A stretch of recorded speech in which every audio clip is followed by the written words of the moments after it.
Like, I'm not trying to be arrogant, but I'm a really good poker player. I'm still a really good no limit hold'em player. And even if on a technical like game theory level, I'm not, some guys have caught up and passed me. Like when it comes to getting kind of like Bayesian analysis reads on people at the table and exploiting them, like I think I'm still one of the best in the world. The interview by PokerORG. Welcome to PokerORG's The Interview. Today I've got Brian Rast. He's a 6-time WSOP bracelet winner, 3 times for the Poker Players Championship. And this recently, Brian went very deep. You got 24th in the WSOP main event, right? Yeah, correct. Talk about that journey, because I was looking at some of your statements about that. You said back in the day you wish you had more patience and took it more seriously. Can you talk about that journey, the main event this year? Sure. Yeah. No, what I meant by that is, I've been playing the main event for, I don't know, like 18 years or 17 years or something like that. The first couple of years, obviously, I did take it very seriously. It was 10K tournament was a big buy-in for me at the very beginning of my career, but, I was not quite as good back then. But then, I was playing high stakes relatively quickly and for a long time. And really, I was mostly a cash game player, right? For like the first half of my career, like very predominantly, maybe up until the mid, 2013 or 14, did I actually start doing any kind of volume in tournaments. And so, and even then it was like, when I did do some volume, it was like a 10K tournament that takes 2 weeks, right in the heart of the World Series of Poker, when like great cash games are going and I'm playing like huge cash games. It was just, I didn't really have the patience to like come in and pick my spots. And, like one of the things that I think is a real dominant theme of how I played this year, the last couple of years, the last 3 years, I've had my 2 deepest runs, not the previous year, but in 2022, I got like 130th and now I got 24th. And especially early on in the tournament, I'm doing some very different, like a lot of post flop, not doing a lot of stuff pre-flop. And, so it's just earlier in my career, there were a lot of times where I would come in and at some point lose patience and just kind of try to make something happen. And it just didn't really work out. It could have. But yeah, that's kind of what I mean by that is more like, I think really the optimum way to play the main event, not always, but a lot of the time, is a very like patient style, and one that I wasn't using like 10 years ago, when by all means, like I was probably a better no limit hold'em player, maybe not tournament, but like overall as a no limit hold'em player relative to my peers 10 years ago than I am today. Right. But when it came to the main event, I didn't have the patience to sit there and look for good spots in a really long 10K tournament with 2-hour levels. Is that your main advice for you've learned over the last 15, 20 years as far as helping people go deeper in the main event? It's basically patience. You're playing a different style than you would in some of the bigger high rollers. Share more, because people do struggle at that. You can never really give advice like that. Like, I would give that advice to a world-class, like I'm not trying to be arrogant, but I'm a really good poker player. I'm still a really good no limit hold'em player. And even if on a technical like game theory level, I'm not, some guys have caught up and passed me. Like when it comes to getting kind of like Bayesian analysis reads on people at the table and exploiting them, like I think I'm still one of the best in the world. So yeah, if somebody fits that profile, then sure, I'm giving advice to them. But like, that's not most of the people who are going to be listening to this. So I wouldn't tell most people like you need to be more patient than you normally think you need to be, right? Like that's me talking to myself. I have a different profile than many of the people that are going to be listening to this as a poker player, right? And yes, I think being patient in general is a good thing playing poker, and probably good advice for most people. But I think what I'm saying is a very specific thing that probably applies to a very narrow group of people specifically. Right. For someone who doesn't do a lot of volume, you've got $27 million in cashes. That's just crazy to me. There was a stretch from like 2015 to like 2018 or 19 where I did do like pretty decent volume. And then in the last couple years, I'm doing a lot of volume at the WSOP, Yeah. Yeah. You know, like more than I ever, like I'm playing more WSOP. Like I used to do mostly cash at the WSOP, and I just show up in late reg like 10 or 15 tournaments and do pretty well. Right. Um, but like now, you know, now I'm treating the WSOP like I'm playing tournaments. Like I barely play cash at all, and I'll play like 40 tournaments, you know, and I still mostly late reg, but I'm not max late regging. I'm skipping like the first like 2 to 5 levels and coming in like mid to late day ones. But I'm playing there almost every day for, you know, 5, 6 weeks. Did, So yeah. yeah, yeah, yeah. Great. That's interesting. Did you ever play much volume online? Back in the day, I did play a decent amount of cash online, kind of like up until Black Friday. But tournaments, there was like a 2 or 3 month stretch where I was having a downswing. I started playing Sundays for like 2 or 3 months. It went pretty well. Yeah. I had some good cashes. I won some money, and then I kind of stopped doing it and went back to focusing on cash after that. Yeah. And that it was some random little interlude, you know, when I was on a downswing in cash games, and I'm like, okay, I'm going to focus on this, especially on Sundays, right? But if you remember back in the day, it was like the Sunday, and you could play like 15 tournaments over the course of the day of, you know, so I was kind of doing that on like Stars and Full Tilt or whatever for like 2 or 3 months. And I had actually like really good results and then just stopped. I don't know what it was like. Tournaments just didn't appeal to me as much back then, other than like kind of like a side thing. And I think some of it is, I mean, the landscape of poker was different like 15 years ago. Right. The best players didn't really play tournaments. Like tournaments weren't that big. It's like nowadays, if you want to play tournaments, like you can easily do 5 million a year. I mean, you just go to the 3 or 4 Triton stops, you do the WSOP, you do a few other high roller stops, you're easily clearing 5 million in buy-ins a year, right? Wow. Easy. And like if you're really, you know, rigorous with your schedule, you add some online stuff, and then guys are doing 10 million in buy-ins a year. I mean, that's like insane volume. Like that's like more than like most guys could handle on their poker bankroll, sort of. Like they're going to need to sell pieces unless you probably have like a 20 million plus bankroll, even like somewhat aggressively. So like, it's kind of like, I mean, now if you're like a world-class no limit player, you're just going to do that. Why? Because you know it's on a schedule. You show up somewhere, you play, you like get to play. There's no, can I play in this game? Because so many cash games now are like private or semi-private. So there's all this politics bullshit. Right. There's none of that, right? You're a good player. You show up somewhere, you play. There's no politics. So now I think like the best players are mostly playing tournaments. But if you go back 10 plus years ago, like the WPT 25K was like the second biggest tournament of the year behind the 10K main. Like it was very hard to do, you know, more than like a couple 100,000 in tournament buy-ins kind of. And like, if you were a big cash game player, that's like nothing, right? And you're talking about tournaments or you got to travel expenses and all this nonsense. And back then it was like you're traveling for like, the main event would be like a 10K somewhere and you're paying flight, hotel. It was just, if you were a really good poker player, that wasn't the way you made money. Like you might do that for fun if you wanted to, but so in my opinion, 10 plus years ago, none of the best no limit hold'em players, sorry for people that listen, you weren't a tournament player. All the best poker players all played cash, and like tournaments were kind of a joke and you did it for fun if you were like one of the best in the world. So it was just like, I kind of knew that, and I enjoyed tournaments for the competitive aspect, but for many years it wasn't something that I focused on or wanted to for that reason.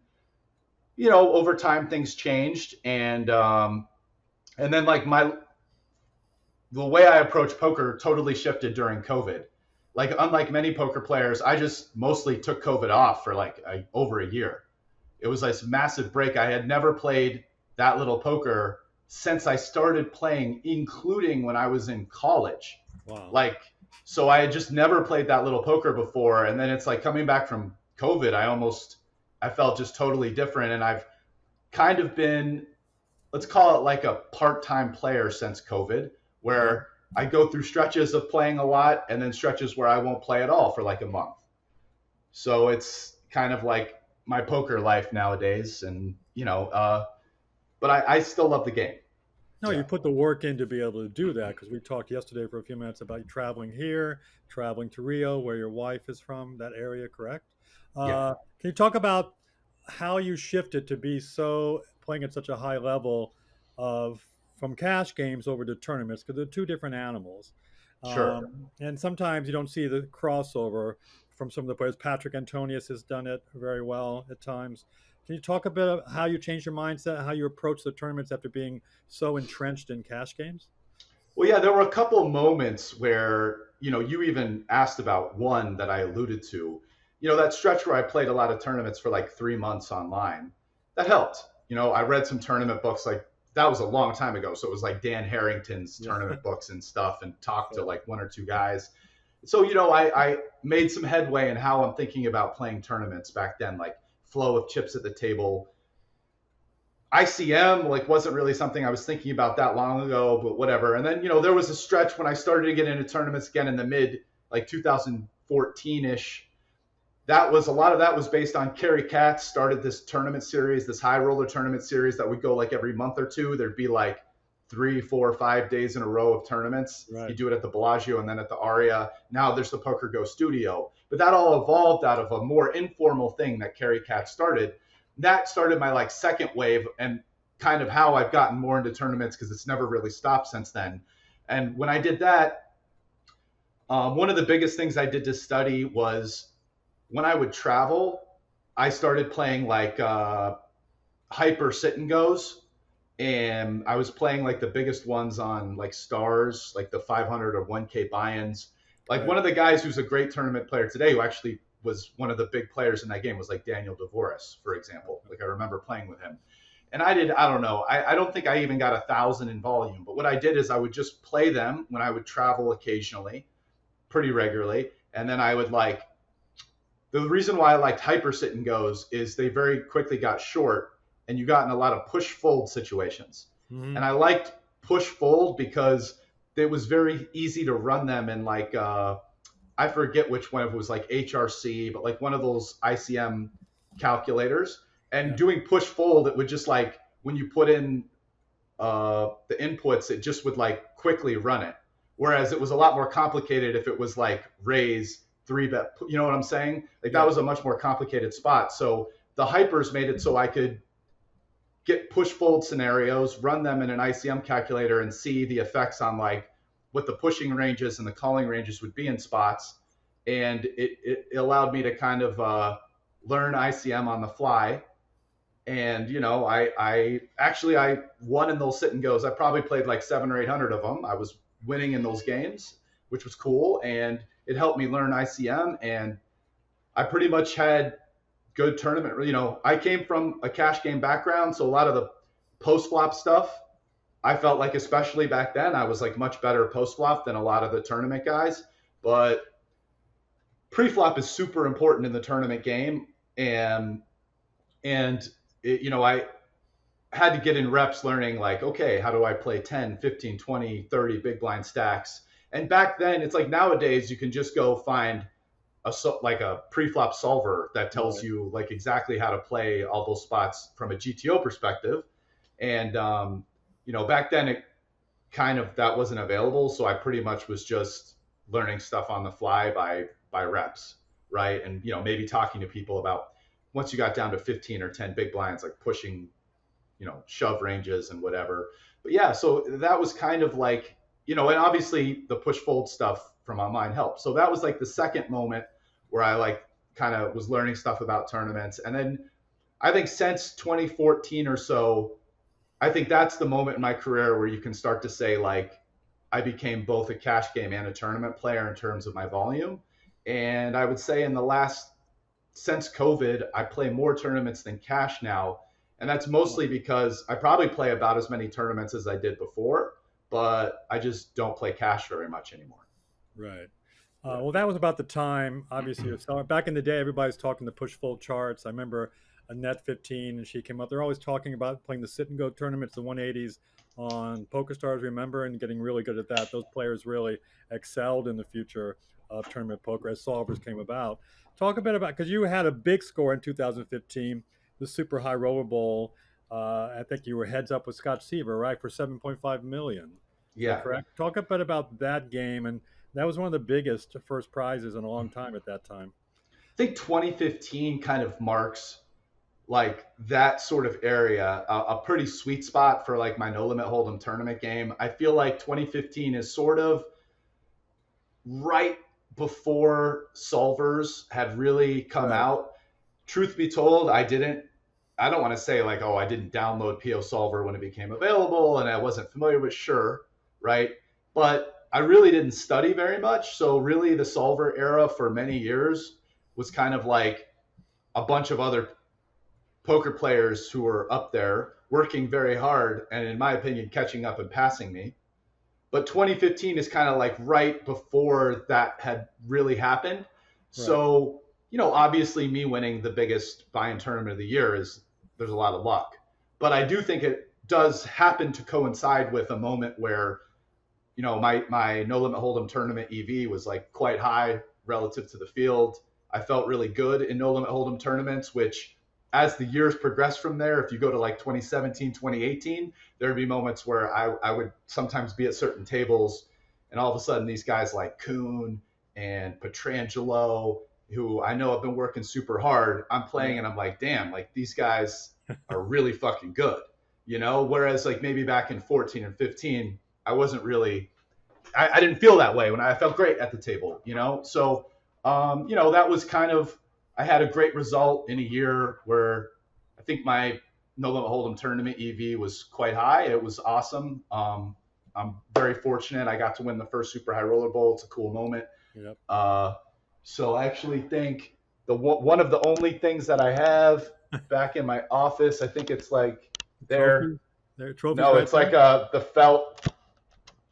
It's a funny story, actually. It's like someone randomly like had that and contacted me, and like I got it like a year. It was like in the Aria for like a couple years, and then someone had it and contacted me. So it's like one of the only kind of mementos I have from a big win. I don't really have other than the bracelets or whatever. But yeah, so that was a great win.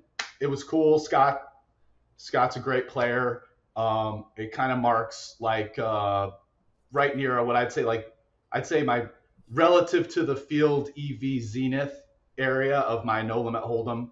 That and maybe some of the years right before then, right? Like I also made the first $1 million final table, maybe not so coincidentally, in 2012, right? Where I think I got sixth and I got super coolered in a hand where I flopped the nut flush and Trickett flopped a set, and it was like he rivered quads and went all in for like 80% pot, right? Like he was going broke on the river, right? Like 75% of the time or whatever, I'm just busting him, and I'm like the chip leader along with Antonio, and it's probably me and my buddy playing heads up, and who knows if he wins that one, you know what I mean? But that's the way the cards flop. So, I was, for a guy who like, I didn't really travel for poker tournaments. Like I went to Aussie Millions like once. I like never went to Europe. I barely played any WPTs. I never went east of Las Vegas for a WPT ever, right? I maybe played even,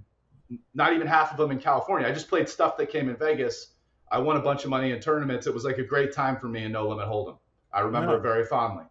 That was crazy. Yeah. The one drop, your experience at the first one drop was pretty wild, right? And I know you're good friends with Antonio and Phil Locke, and Antonio had a great tournament. Can you talk a bit about that final table and the fun you had there beyond that? I mean, that tournament, there's never going to be anything like that tournament. I know.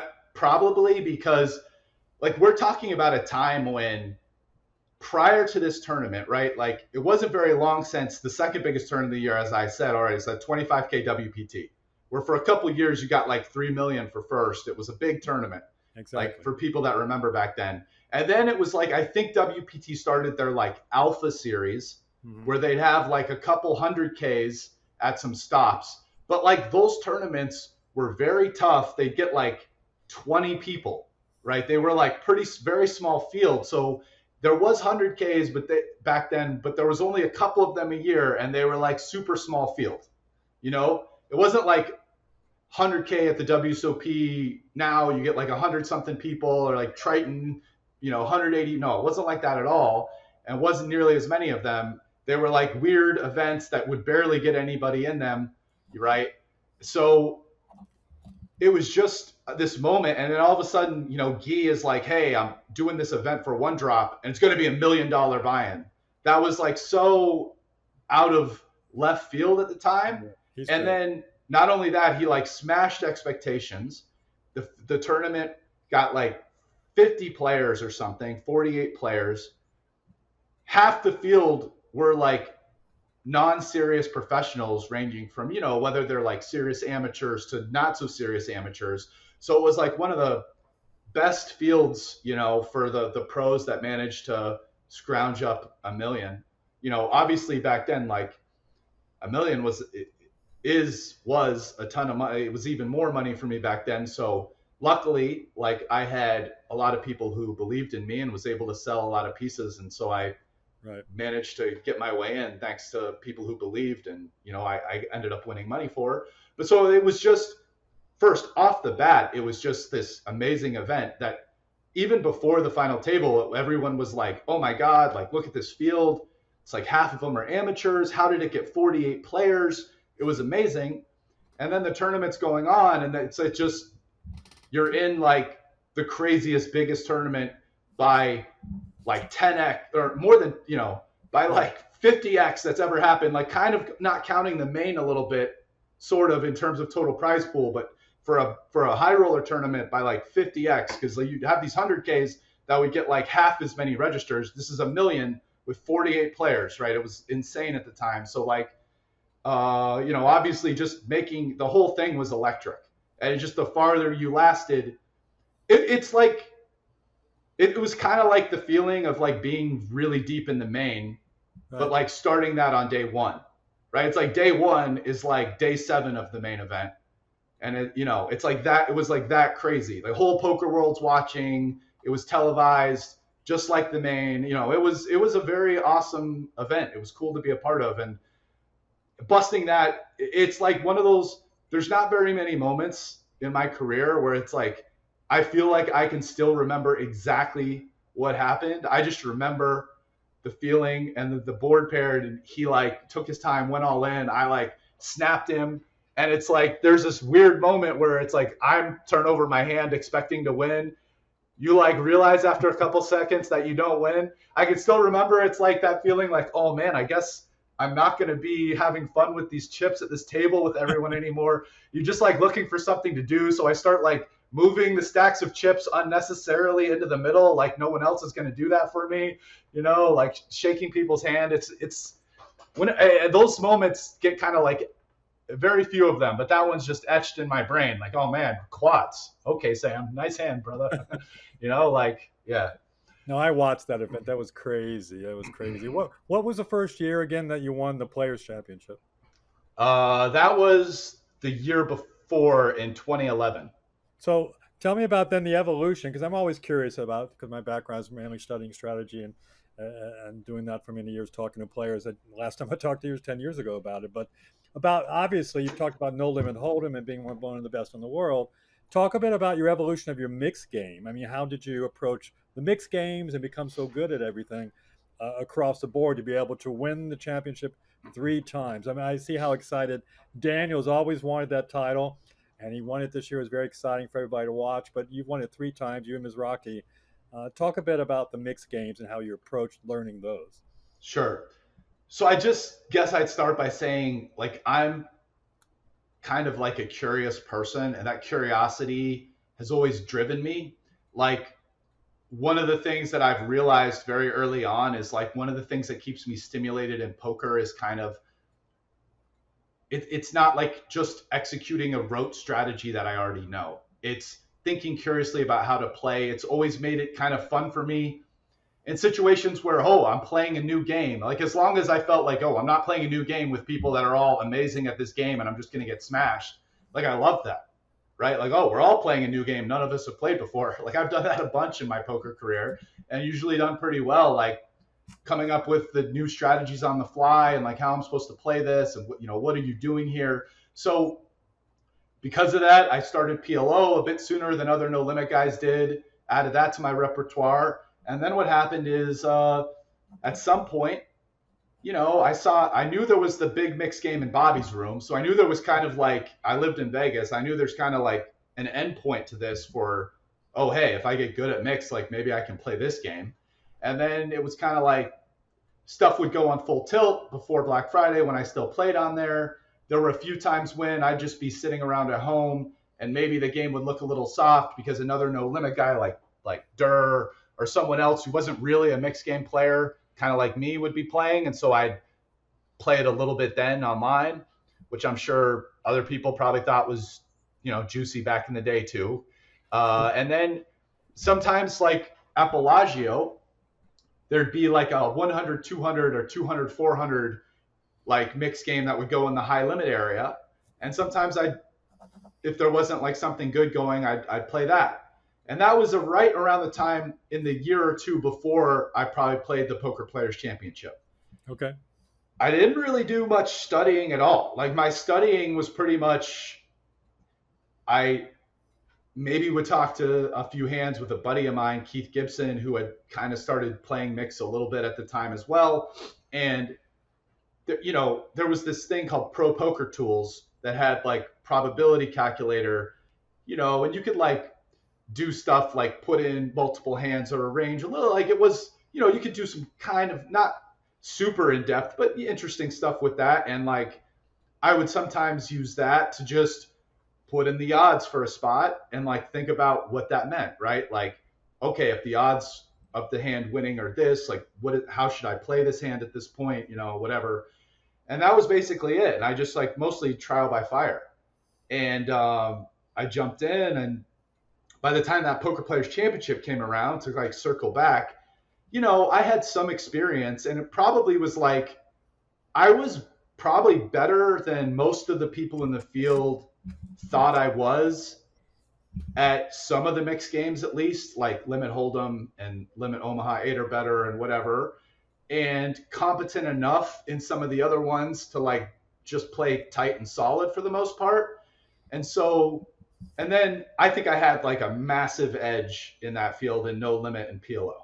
Right. Like huge in uncapped, no limit and PLO. And so that was kind of like, and so I just won a bracelet and I'm like, let's run it. So, I got some friends to buy some pieces and hopped in. It's kind of like what happened, which is like I've always been a person throughout my career.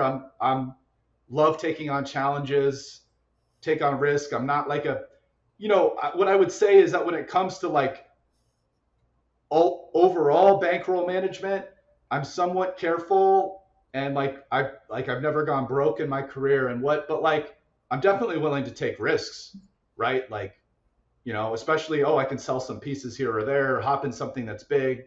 So that was just a spot where I'm like, let's give it a shot. Also, the final table was no limit hold'em, which I think like massive edge for me if I happen to make it there, which I did. So, and it turns out that like that final table going to no limit hold'em, it basically went from a tough mixed game final table to like a super soft, for like a high roller tournament at the day, like a soft no limit hold'em final table, right? Like if I was going and playing like an alpha 8, right, there'd be guys like Chewy and Dan Smith and like, whatever, like the guys who, back in 2012, it was like maybe Bonomo, like a slightly different cast of characters than today with some overlap, but like really like top players, like none of them were playing the Poker Players Championship in 2011.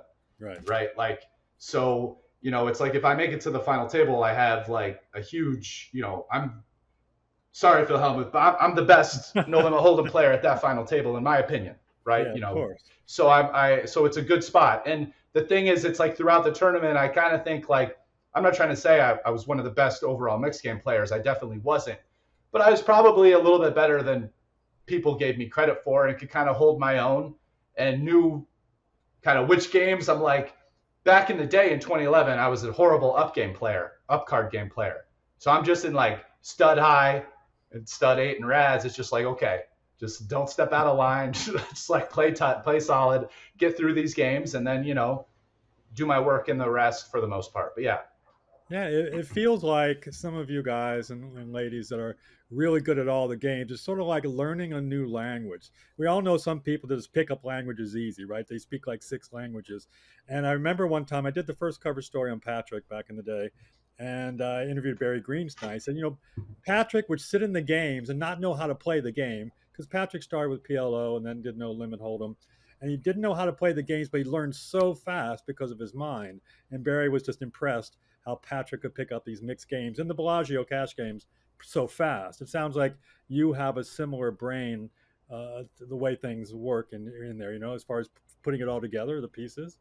Yeah, I'd say that's probably it's very similar story to me. I even kind of hopped in playing the Bobby's Room game at some point, like a couple years after this, where I'm sure in a lot of the limit games, I was minus EV, but I was kind of learning on the fly. And now this is like a game where, I think playing in Bobby's Room helped out my mixed game a lot because, I would play and watch hands, and even playing in that game taught me other lessons too. Like I learned about how much I needed to work on my focus. It was actually because I realized how unfocused I was in the upcard games that I hired Elliot Rowe, for example, so that I could make sure I'm like, man, I started working with him like, dude, I'm not even remembering all the upcards when I'm like one of the worst stud players in the game. It's crazy. I'm like watching the basketball game. So, obviously that was like pretty low hanging fruit, but he helped me. And then so I'm there, I'm playing with them. It's like, I watch how someone plays a stud hand or someone plays a stud 8 or Raz or, these games where I had a lot to learn. And it really, I learned a lot. And now it's, I don't want to say like I'm one of the best stud high players in the world or whatever, but I'll tell you what, like stud 8, I love playing stud 8. It's one of my favorite games now.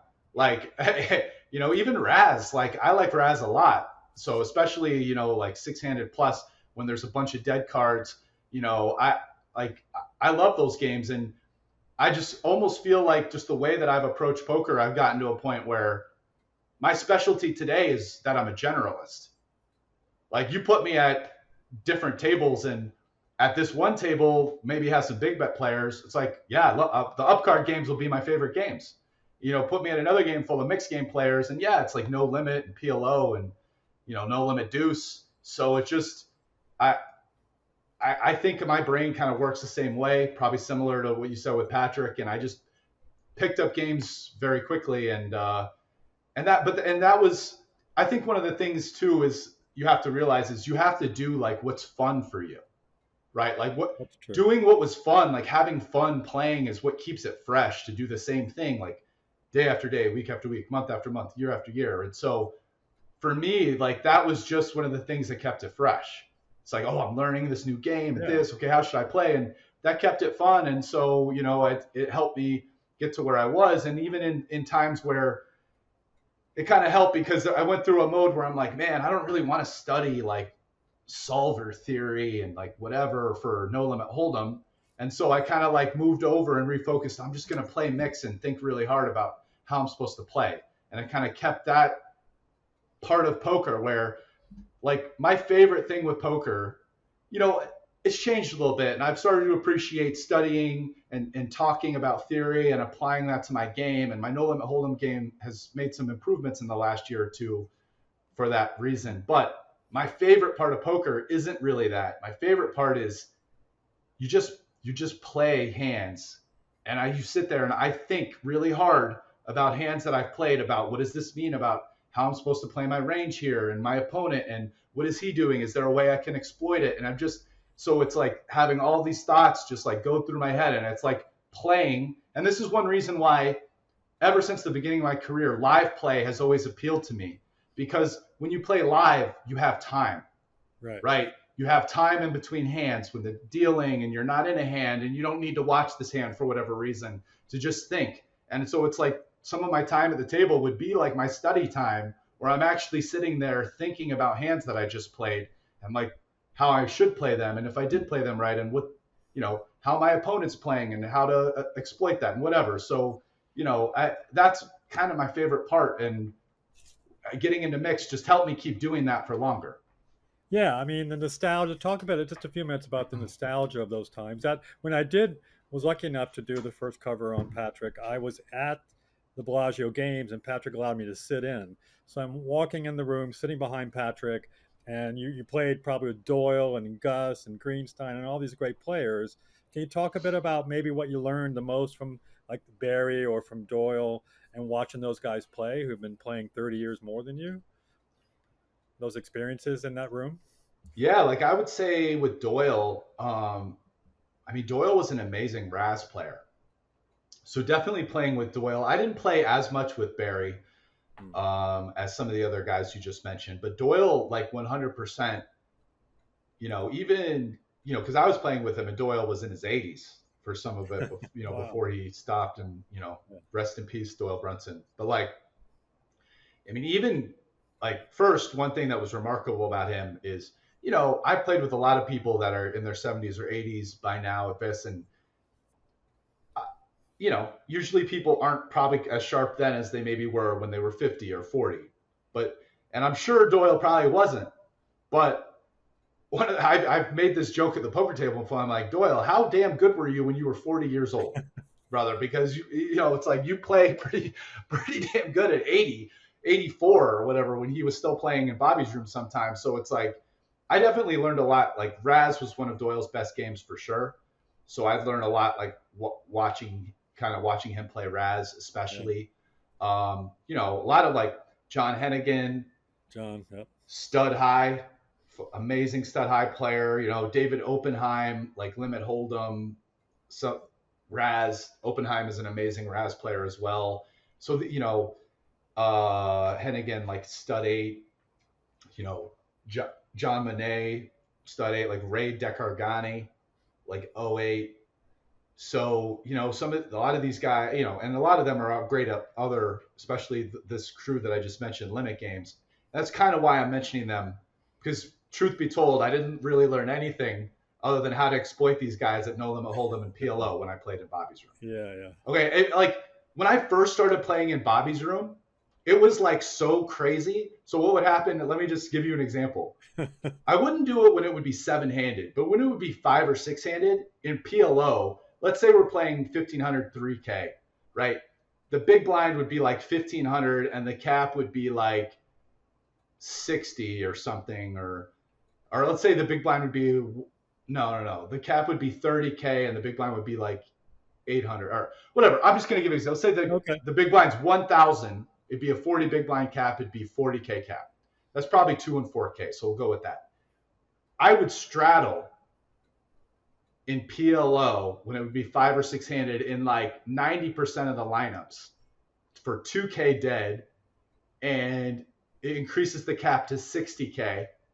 And like I started doing it almost all the time in most lineups, as long as certain people weren't playing, like Patrick, for example. I wouldn't do it if he was in the game. He's a very good PLO player.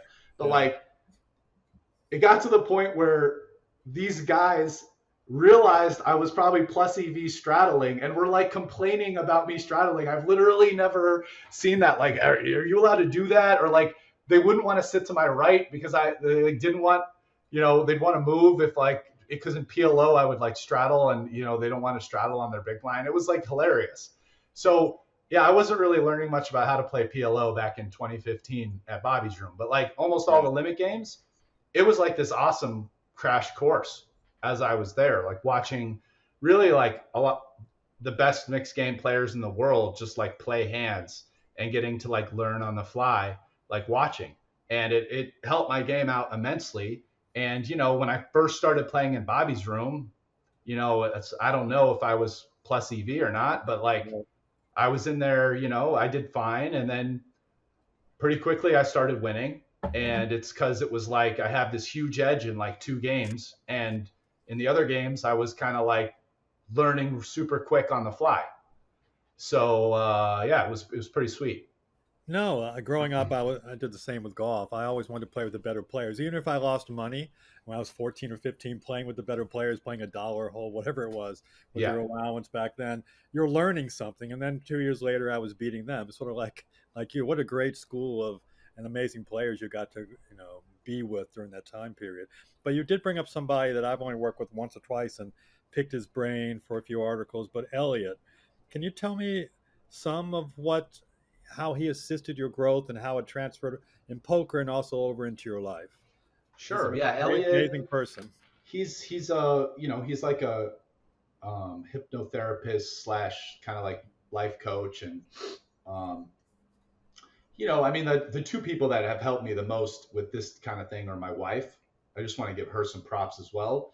My wife has given me a lot of like, hey, Brian, listen to this mantra on breaks or this, or call me, or Cool. I'm tired, give me advice. So, I want to give my wife some props too for really helping me in different spots and helping. She knows me very well. Mine's going crazy, calm me down. But yeah, no, Elliot too. And Elliot, I started working with him, and we'd have sessions. And really, for me, there wasn't really like, like he has a His book his new that book just just came came out, out, right? the A Game Poker, Yeah. and all these things. And like he sent me a copy because I'm in the book, and I leafed through a few, and it's like all these different people kind of have different things holding them back. I never really had this like, this certain thing is making me like be too tight or be too loose, or that was never really my like, really my sessions with him were just like, hey, it was mostly focused on, I'm not saying there wasn't maybe a time to time where something was bothering me and that kind of became something, but for the most part, the more general thing was just, hey, show up, like the only thing you're focusing on is this felt, like nothing exists outside of that. Like you're being your professional self, like, just focusing, like, every hand every hand is a puzzle, every decision is a puzzle, for you to like unlock and think about, and just kind of that like mindset of I think that's when I'm at my best, is like I'm there, I'm in the moment, I'm solving puzzles, I'm having fun, there's nothing else that matters to me. All I'm doing is like focusing on the table, getting reads, playing my best, and and that's that. And that was really what I needed.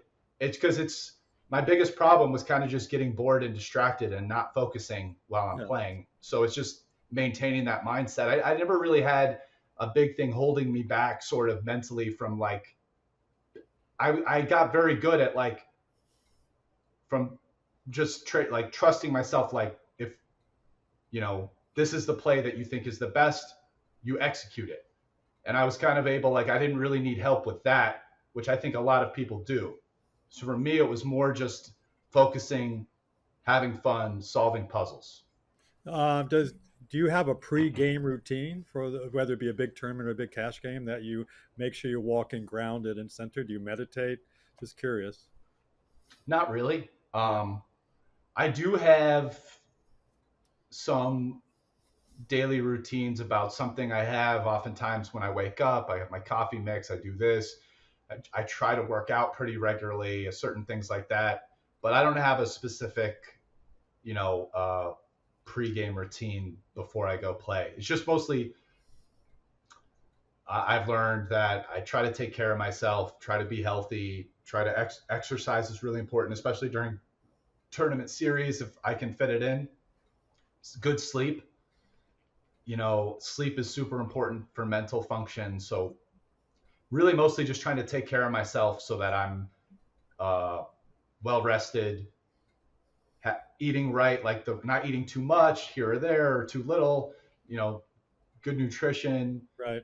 trying to take care of my body, because this isn't like an athletic event, but Yeah. you are sitting somewhere for many, many hours. You need to try to stay alert, stay focused.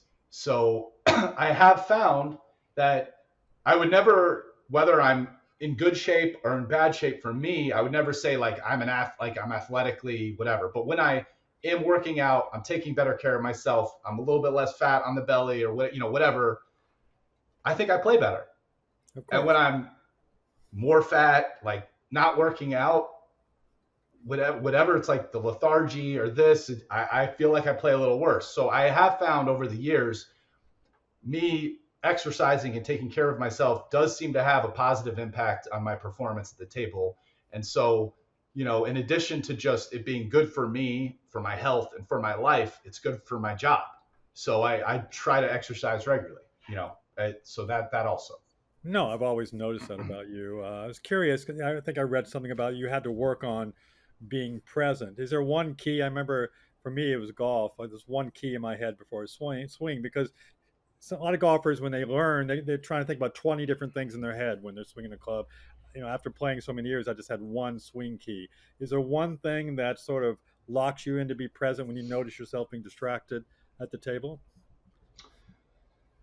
Yeah, if I notice myself being distracted, I wouldn't say there's one thing. Sometimes I'll make sure that I like turn my phone over or put it away or go turn on. I have certain playlists, and one of the ones that I like is this kind of like electronic chill playlist with a lot Okay. of like very, like when people think electronic music, yeah, there's like house or this, like of different. No, it doesn't really have drums in most of the songs, which is that like,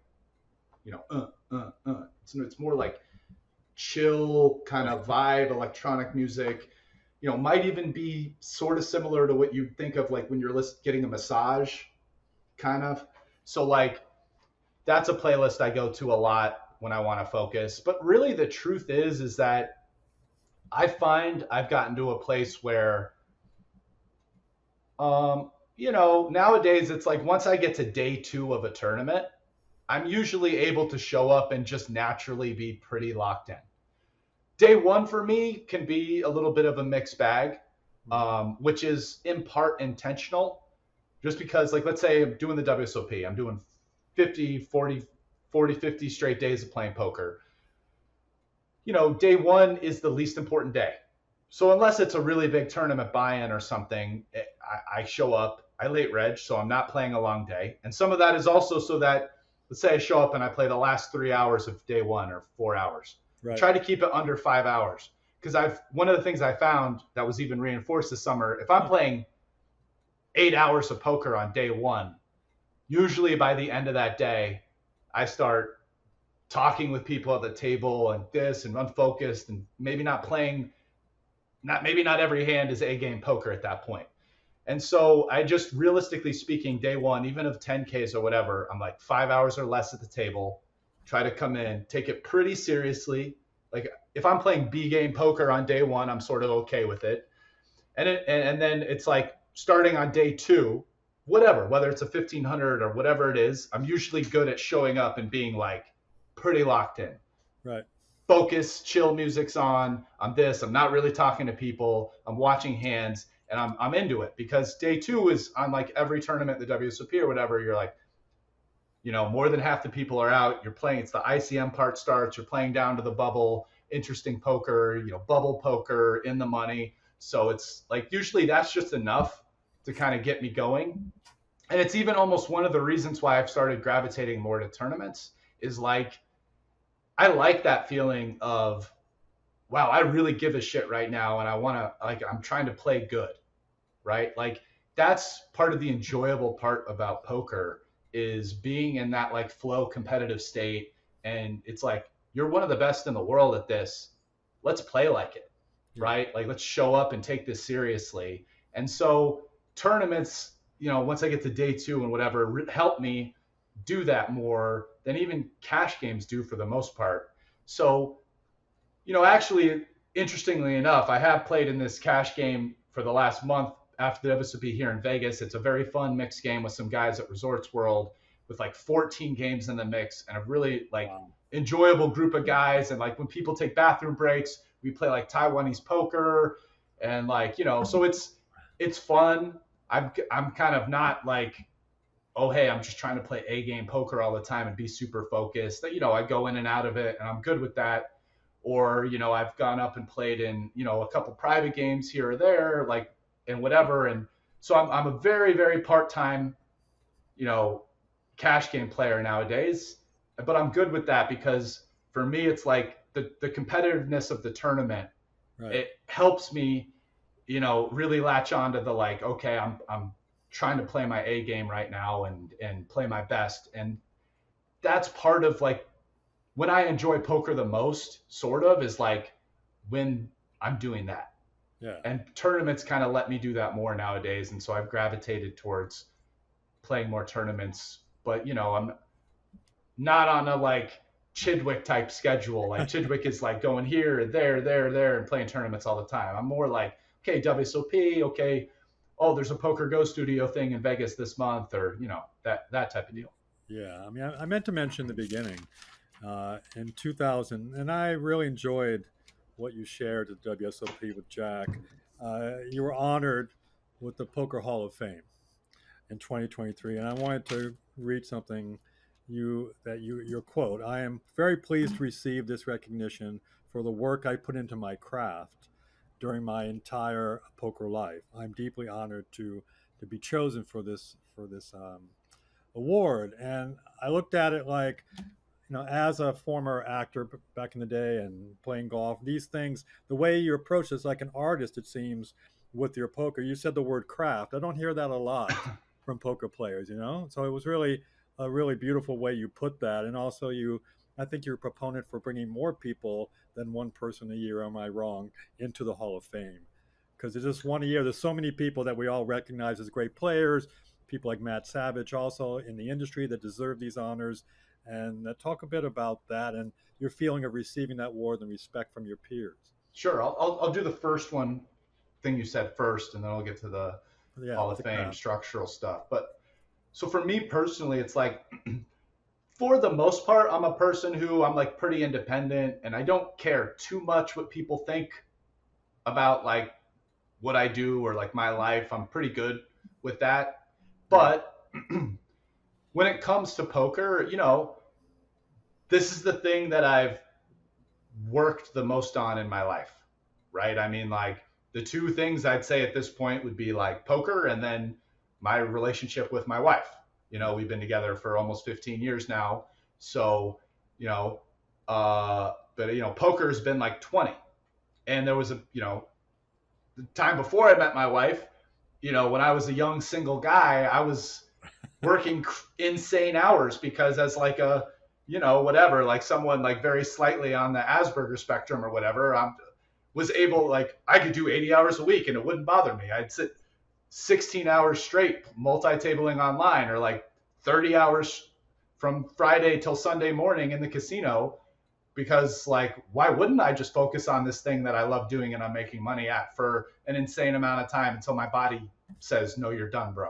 Right. Okay. As like a 22-year-old, you know what I'm saying? So, you don't really realize that that's not normal until you realize that like most people, they can't do that. So, but it's like, so now after years and years of that, it's like I've gotten to a point where like poker's this like weird thing, right? Because when it comes to like, let's say the NBA, which I follow so I can speak about, it's like there's stats that mostly tell the story about how good someone is. There are some things that go beyond the stats, like how many championships have you won? How integral were you as a part of that team? And did you watch it? But like, look at LeBron James stats, and it's like, okay, yeah, obviously this is one of the best players that's ever done it.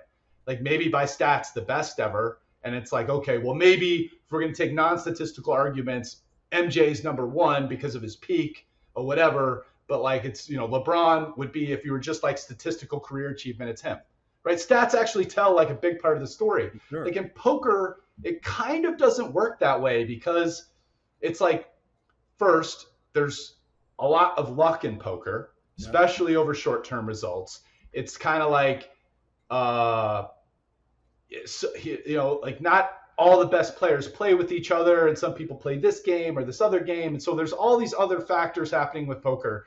And so it kind of turns out that, like one of the things that's sort of a nice measure maybe at times of like you're playing pretty good is like the professional respect of other top pros in poker. And while I would never expect that to be like some very clear signal that what other top pros think is definitely right or definitely whatever, there is signal within that. It's not just noise, right? If you want to use that phraseology of signal versus noise, there's some signal, because it's like you get situations where the media or something like thinks this guy is like an amazing poker player, and like every top player is like LOL, right? Obviously not. But so it's like there's way more signal in who's actually a good poker player and what the very best players in the world think than almost anything else within poker. Sometimes even results to a certain extent, right? Because like, for example, you get something like, especially before there were there's like big tournament circuits in the last 5 years, you go back 10 plus years ago, the biggest tournament winner every year was just whoever won the main event. Yeah. And that was almost never like a top player. Sometimes it was a guy who was pretty good, and maybe he would go on to be like but almost never like they would go on to be a truly top player. You know what I'm saying? So it's kind of like, the way I was thinking about it in my head with the process is because there are things involved with the Hall of Fame, like it's nominated by everyone. And then like the actual vote is, the people who are in the Hall of Fame, many of which are older and not as familiar with a somewhat younger person like me. But then just throughout the process, it's like Phil Galfond writes an article, like Brian should be in this year for XYZ. Daniel Negreanu writes an article. And so just the whole process, kind of the respect that came out through your peers, like the recognition from your peers, it meant something, right? Like it was meaningful. And so that was kind of just that part of that whole whatever theory that I just discussed is kind of what I'm alluding to with those words. And that's kind of what I meant by it. And then the second part about, I'm like very kind of roundabout and thorough when I explain things. So everybody, not just you, but people who are listening, if you don't like people who are overly analytical, you're probably very annoyed with me. But if you like people like that, you're probably loving it. Anyway. Yeah. Okay. The second part would just, I think what happened with the Hall of Fame is that there was a stretch a few years ago where they didn't really have enough super qualified people, and they were letting 2 people in, and people were kind of like, we need to go down to 1. Right. But interestingly enough, the moment when they made that change was like kind of the moment where, because of when the poker boom happened, kind of the moment where they actually needed to keep it 2. Yeah. Because starting kind of now, especially like this year in particular, is when it starts to get crazy. And you're going to get like Scott Seaver is eligible in 2025, and I think someone else who's really good, and it's just going to get wilder after that. And you've gotten to a point already where builders just can't get in anymore, right? Because there's just players that are really good that are available every year. And so I think Daniel Negreanu has made a good proposal, which is like we should go to every year 2 players get in, and like every other year or third year or something, 1 builder gets in. Okay. And I think starting, this year or next year or whatever is like probably a really good time to do that, because we're about to go through, a mode where even letting in 2 players a year, there's going to be guys that if you look at and compare like the body of work that they put in compared to, whatever people in the Hall of Fame already, they're going to start to even be snubs. And with 1 a year, there's going to be like crazy snubs. For sure. Like you're going to get guys that you're like, wow, this guy's like an automatic first ballot Hall of Famer, and he's just not going to get in because someone else is like even slightly better on the list. It's going to start happening. So. No, I was very moved to watch Patrick receive his award this year. That was pretty cool. And you guys have obviously played a lot together, I assume, with him and Bob. I don't want to say that I was responsible for Patrick getting in, but I will say, because he deserved it. For sure. But at the beginning of the WSOP, I made a mental note to myself, because I said as part of my speech, like, I want to help the Hall of Fame get people right. And I wrote an article on my Twitter, because one of the things is Patrick hadn't been nominated for the last couple of years. Both of the years, because my nominated year were Lane Flack got in my first year. Patrick wasn't on the list, and he wasn't on the list last year when I won.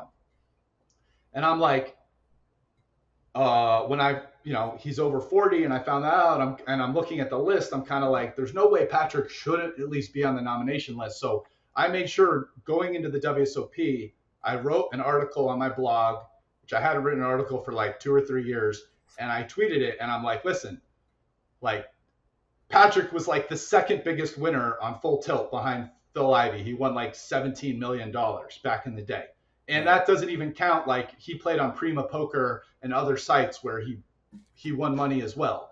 And like he's been playing the biggest PLO and mixed games for like even longer than me. And I've been playing as long as almost anyone my age. He's like a year older than me, and he started playing the nosebleeds. He started Bobby's Room like 3 years or so before me and whatever. So it's like Patrick, he did have a stretch of maybe 2 or 3 years where he wasn't playing too much, but he's back again. He's playing all the biggest stuff again, and he's gone back and he's playing Triton stuff now. He's winning. Still doing it.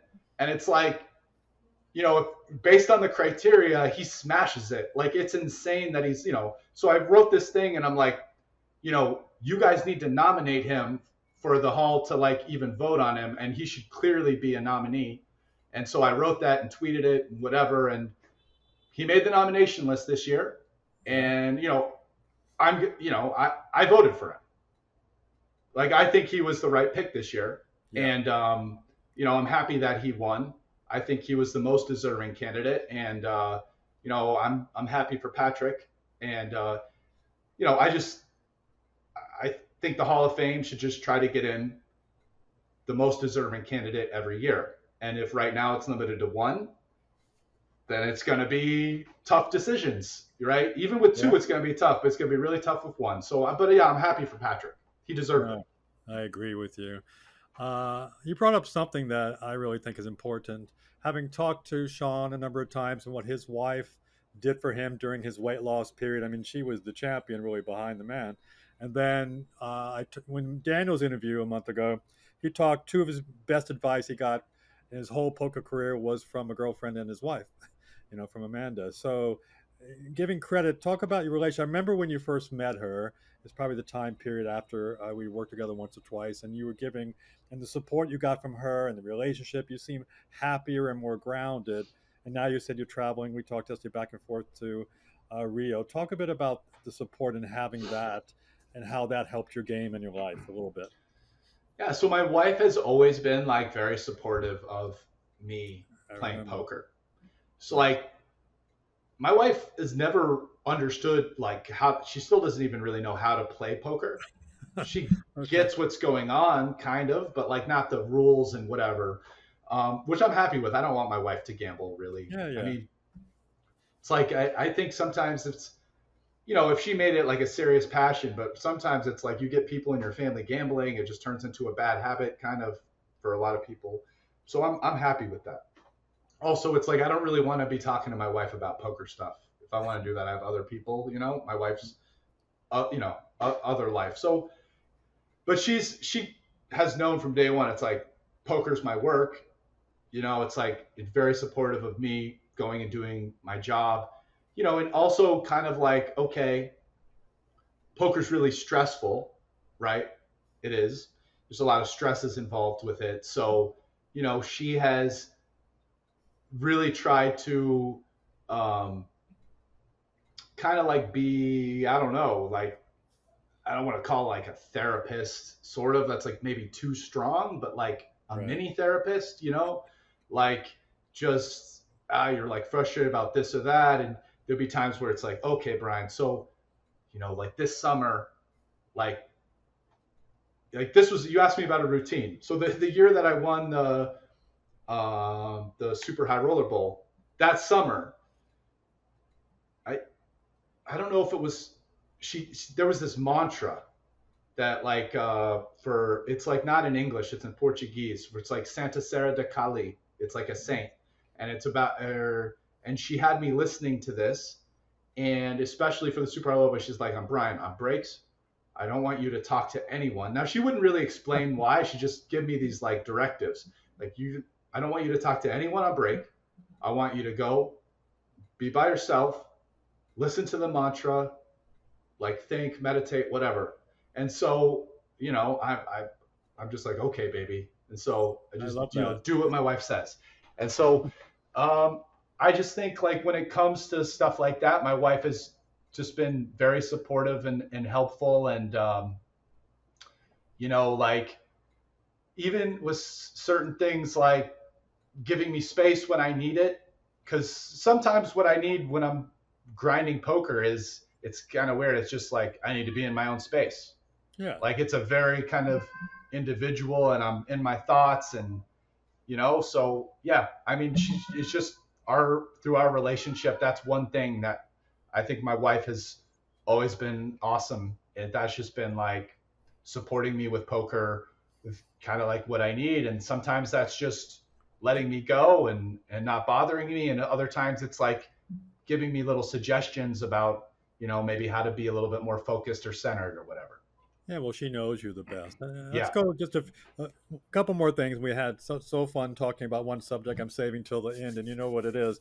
But I want to Yeah. talk a bit about your single days because I remember I was lucky enough early in my career to hang out with Phil Locke and enjoy his presence and craziness, and Antonio now and Hold then. on. You got to repeat the thing you just said. It like, there was some weird glitch for like 10 Oh, I'm seconds. saying that back in the day, I was lucky enough to hang out with Phil Locke some Okay. and play, go to Commerce. And he was there. He said, sit behind me, let's hang out.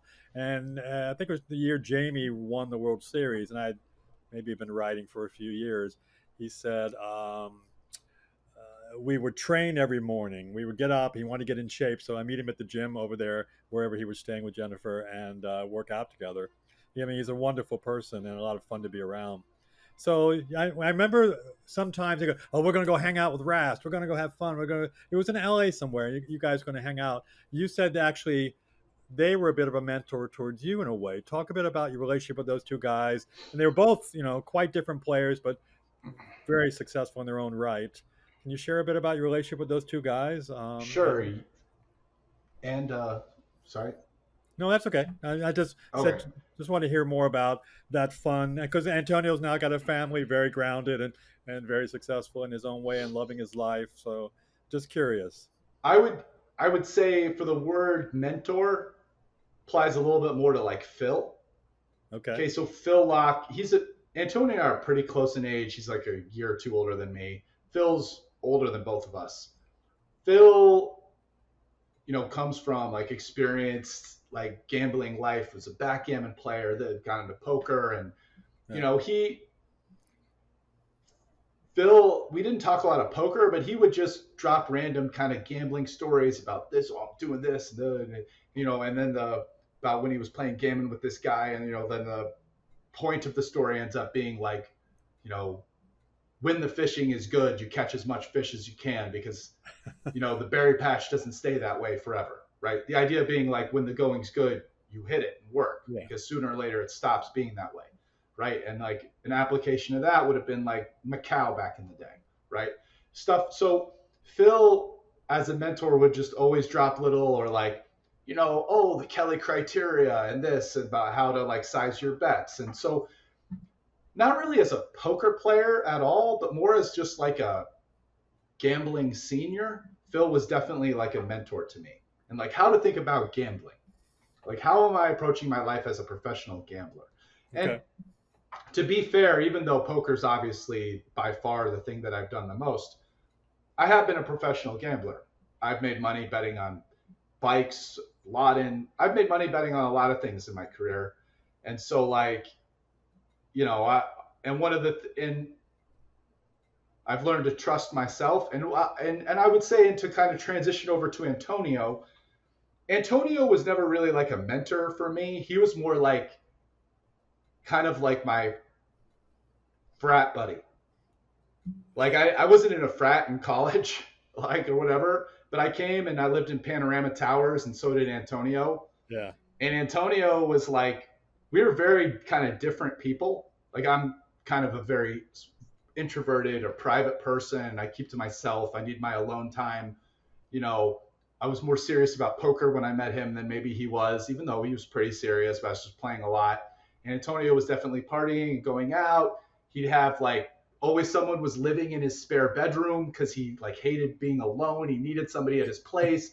his door was always unlocked. People were coming in and out of his apartment every day. It was the exact opposite of mine. Like people that like didn't come over, so it was like, it was just totally different. And Antonio and I hit off because he's this other like brilliant, like talented, chill, fun guy that was very different from me in some ways, but in other ways not.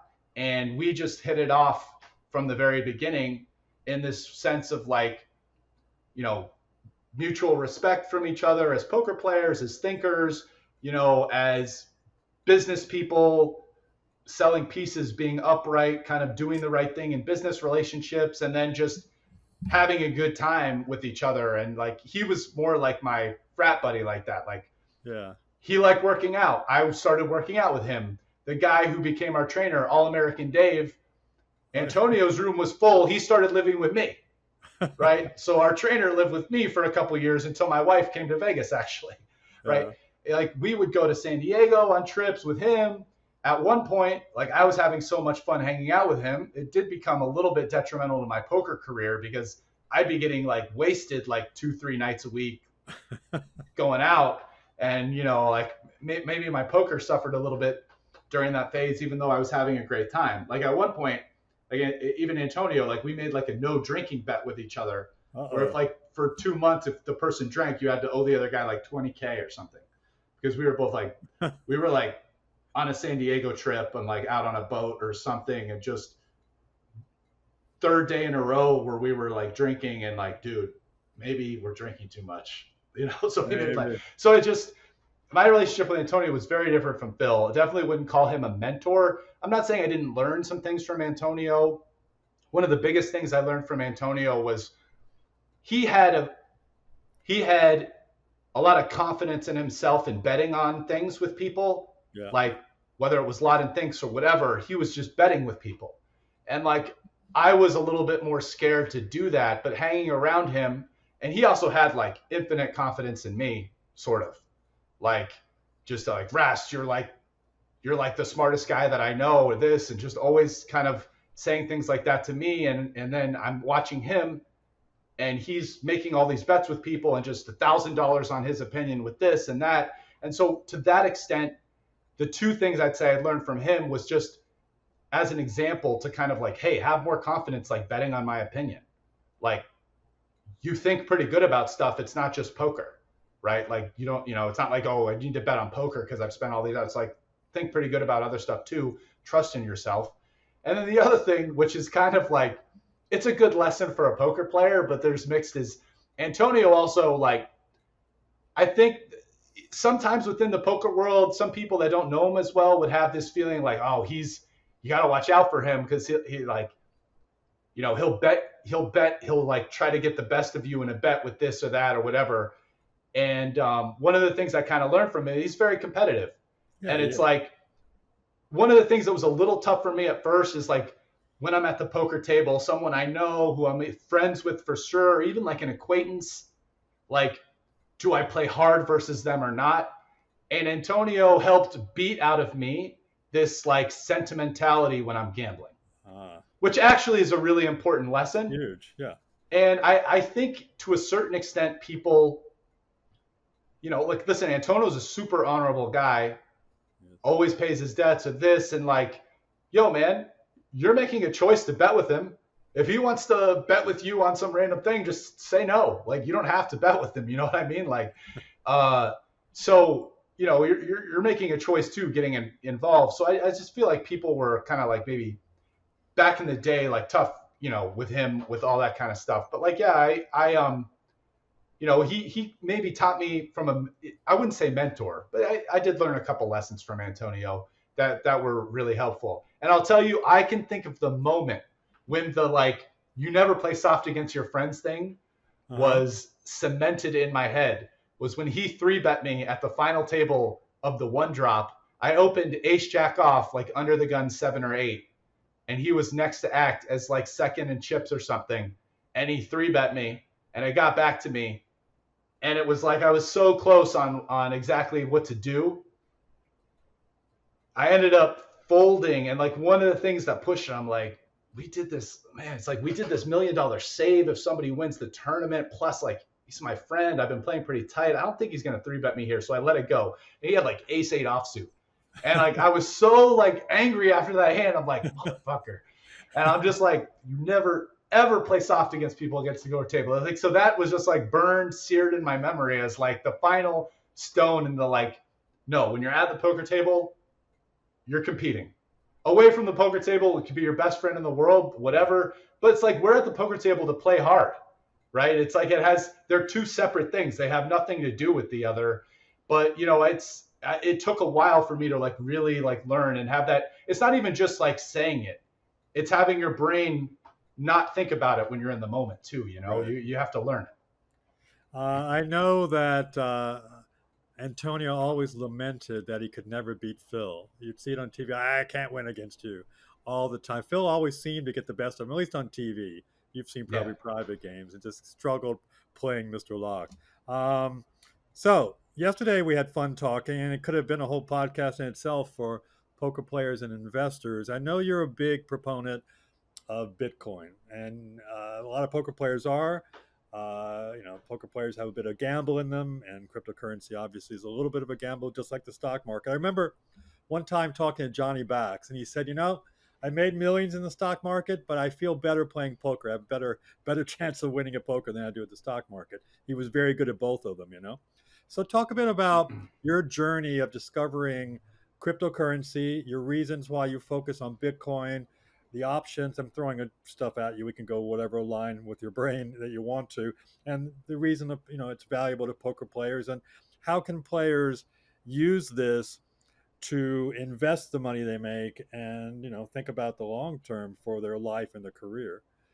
So it's a lot. I threw a lot at you. I'm just saying that we had a great conversation. I've got so many notes here. Talk a bit about you valuing Bitcoin and what you see it as for the future.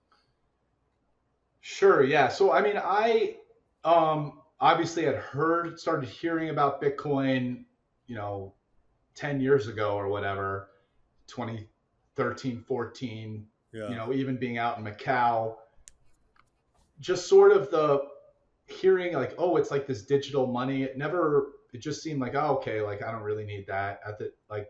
I never really looked into it back then. I never had a friend of mine who was intelligent and into it kind of like sit me down and give me the spiel, which might have gotten me into it early. Yeah. So it was never something I investigated. I think starting in like late 2016, early 2017, it started to get on my radar again. One of my friends was kind of into it and, had a couple off the cuff, like, oh, we should go get lunch and talk about it. And then finally in like spring of 2017, I went and got lunch with a good friend of mine and we talked about Bitcoin for a couple hours and I went home and I started rabbit holing it. And that pretty much started like, I need to start buying this, like my journey. And it started with Bitcoin. What it was like around 1,200 because that's when I started, spring of 2017. It was like 1,200 or something like that. My first purchase was like 1,800. 1,800, okay. So maybe like a month later or whatever. It drops down. Yeah.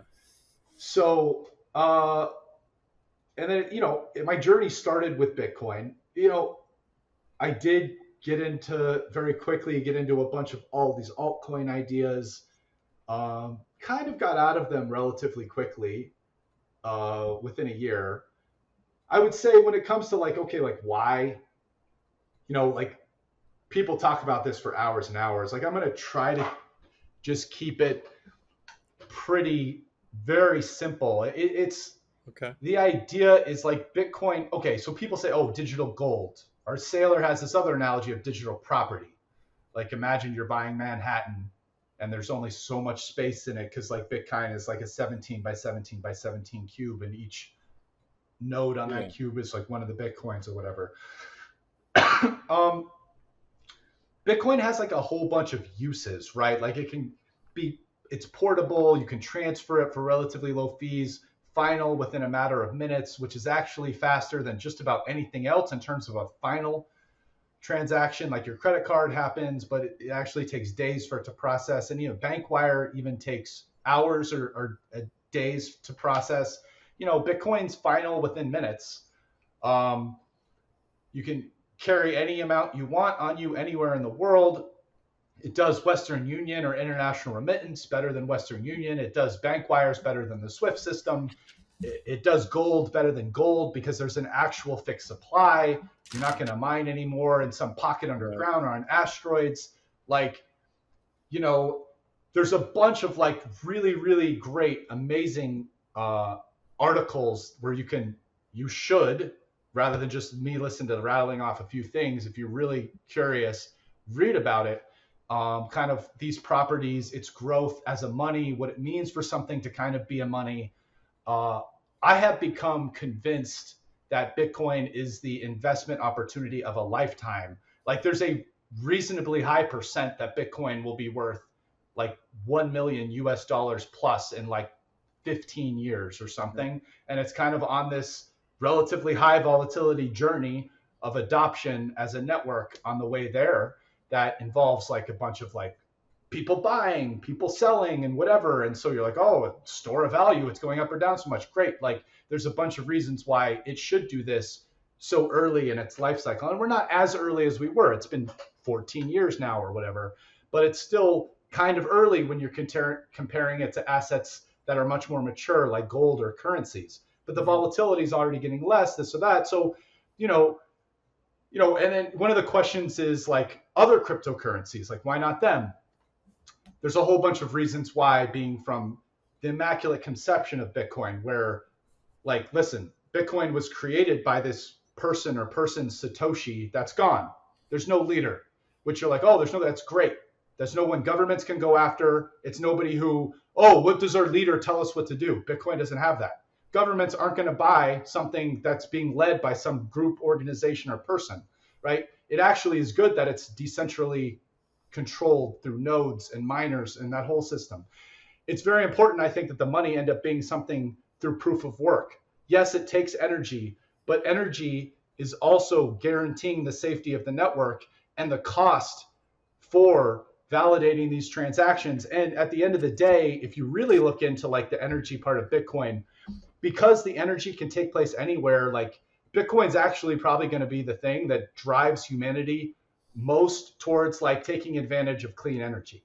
Because anywhere where you can build solar panels, which is sometimes in the middle of a desert, or where there's hydropower, where there's waterfalls or whatever, there might not be human settlements there, but you can build power, you can take advantage of it, you can power whoever is nearby, humans maybe start going there, right? It's going to be something that makes clean energy, which isn't always profitable, right? It's going to be something that can make using energy in poor places like Africa, where you might not be able to afford it. There's some places in Africa that are already doing this. You send Bitcoin miners there to use it when, at night, or when otherwise the energy wouldn't be being used by the population. And this helps make it profitable for the energy source to be built in the first place, because it wouldn't have otherwise been profitable for the people to use.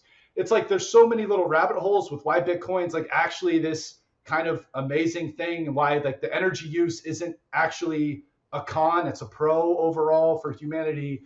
I wrote an article, if you look, Brian Rast, Why Bitcoin, it's on my blog. Okay. It's a pretty lengthy article that's probably not the best thing, but it's something I wrote that's pretty good. I would say check it out. How long ago did you write that? It's on your blog. 2019, and it's been updated a few times since then. Okay. But what I would say is that one of the things that is very good about this article is it's a pretty good article. I link a bunch of really, great articles. There's this Vijay Boyapiatti bullish case for Bitcoin that's been out for 5 or 6 years. I link that at the bottom. There's a great 3-generational theory of Bitcoin by this guy Svetsky. Arthur Hayes has a pretty cool blog for someone that's a bit more up to date with cryptocurrency topics. John Pfeffer has an article on crypto assets, on how to value them. I link a bunch of really great stuff in my article, and my article's pretty good. I would just say that I think Bitcoin, also it's and I used this yesterday when we talked, this kind of analogy. It's you get these investment opportunities sometimes if you're a VC. where, you're a VC, you're like, how am I going to invest this $100 million? You'll get like 100, 200 ideas. And some of those are going to end up being Uber or some amazing company. And you get like 1,000x on the money that the VC gets in on. Well, we're not at the 1,000x stage of Bitcoin anymore, but like some investment ideas will be like 20x, 30x, whatever it is. But you're not getting that as a person. Like, first you need to be an accredited investor. And even if you are an accredited investor, you're probably not going to get these ideas because you don't like live in Silicon Valley and you're not a VC desk and you're not getting all these ideas. So like, where can you find like ideas where maybe this thing is like 40% to 30x or some crazy high number where sure it's high risk, but like if you think about it in terms of EV and an investment, it's like the best thing since sliced bread that's ever happened. And to me, that's like the Bitcoin argument. And it's like, sure, we're not at the stage of Bitcoin where, Bitcoin's $100 and we're talking at 10,000xing to a million, right? But when Bitcoin was $100, from a probability standpoint, it was like less likely. Like a lot of things had to happen from $100 to get here. So like one example is like the block wars happened in 2017, where Bitcoin had a real contentious hard fork and it survived it, right? That was like a huge moment in Bitcoin's life and it passed that test. Like the mining stuff that happened in 21 where China banned Bitcoin mining. The network didn't go down. Mining went to a bunch of other places in the world. And actually it's healthier than ever because before that, in 2020 and before, 80, 90% of the mining was in China. And one of the arguments was against Bitcoin. Like, what if China takes over the Bitcoin mining? Like more than half the mining's in China. They could like control the network. Well, that's not even possible anymore, right? Like Bitcoin passed that test. It's like every year that goes by, it's like another year where Bitcoin hasn't been hacked, more tests that Bitcoin passes. So even though Bitcoin's 60,000 today, and you're talking about, oh, maybe it'll 20x in 15 years, the odds of it 20xing are significantly higher than the odds of it 1,000xing, 5 years ago. So maybe it was a higher EV bet 5-6 years ago because it actually had a pretty decent chance of 1,000xing. But now it's like really high chance of like 20xing. And now it's the type of thing where before when it was like $1,000, you'd be like, I'm just going to put in some like, some like gamble money. Like this is my gamble pocket of my investment. I'll put like 1% net worth, 0.5% net worth in this little thing where maybe 1,000x is in like 30 years. But most likely it goes to zero. I'm just going to forget about it. But now it's like Bitcoin, in my opinion, is like a favorite to 20x in 30 years. You just got to wait through it for it to happen. But it's a favorite. I think if Bitcoin doesn't have some technical problem, either from quantum computing or the hard fork that'll have to do become quantum proof or whatever, like it does it at some very high percentage. And as a person who's not like a computer science PhD, I can't exactly price in, the odds that it has a technical failure, but it seems that the market thinks those odds aren't very high, and neither does any expert that ever talks about it. So I'd say it's relatively low. So I think it's a favorite to like 20x, right? Whereas I would 10 years ago when it was $1,000 or whatever, I wouldn't say it was a favorite to 1,000x. It was like a high risk bet. So I think nowadays it's just like, if you want to put even like a relatively large amount of money in something, and yes, it's going to have volatility. No, you shouldn't look at the price day to day, week to week. Just like, I'm going to put 10% of my net worth in this, 5% of my net worth, and forget about it. Like this is, something where 10 years from now, if it goes up, maybe I'll take out some part of it to buy a house. Yeah. Right. Or whatever. Or it's like, if this does 10x on the way to 20xing and now becomes some huge part of my net worth, I put in 10% of my net worth. It 10x's 10 years, and 10 years now 60% of my net worth. Okay, I take out, half of it and I buy a house with it, or something, put it in some other investment at that point.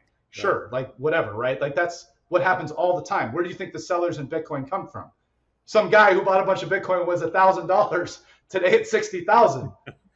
That guy's selling now, which is fine. That's the way it works. It's like those coins need to distribute, right? It's this beautiful process of that happening. And I just think it's going to keep happening. And it's like, who's going to keep buying it? Well, nowadays, high net worth individuals, companies.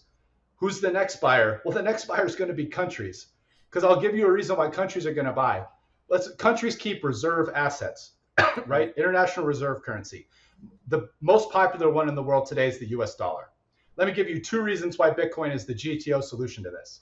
One is the actual control by another government. So an example that illustrates this point is when Russia invaded Ukraine, the US froze billions of dollars of Russian money. Anything in the banking system that the US could freeze, it froze. So in other words, Russia lost access to billions of dollars because it was in the banking system in any country or bank that the US could get its hands on. Bitcoin, you're not going to have that problem. Right. You control your Bitcoin. So that's number one. So you're never going to have to rely on the control of a foreign government directly over your asset. Number two, that government's central bank. In fiat currency is kind of like a melting ice cube. It's inflating every year. It's inflating more than you think if you actually look at like scarce assets and not like the CPI bucket of stuff that they change in order to make inflation look less. Right. And central banks need to inflate. Like we run huge deficits. The only way out of this is either balancing budgets, which we all know isn't going to happen, or inflating. And so like, because inflation is going to keep happening, that means if you're just sitting on a pile of fiat money, because you're holding it as a reserve currency, it's worth less and less every year. Bitcoin is on a depreciating schedule of inflation.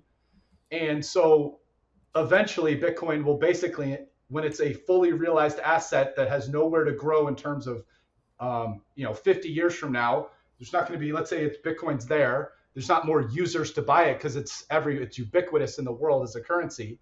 It will inflate at the rate of fiat currency inflation, which is sweet.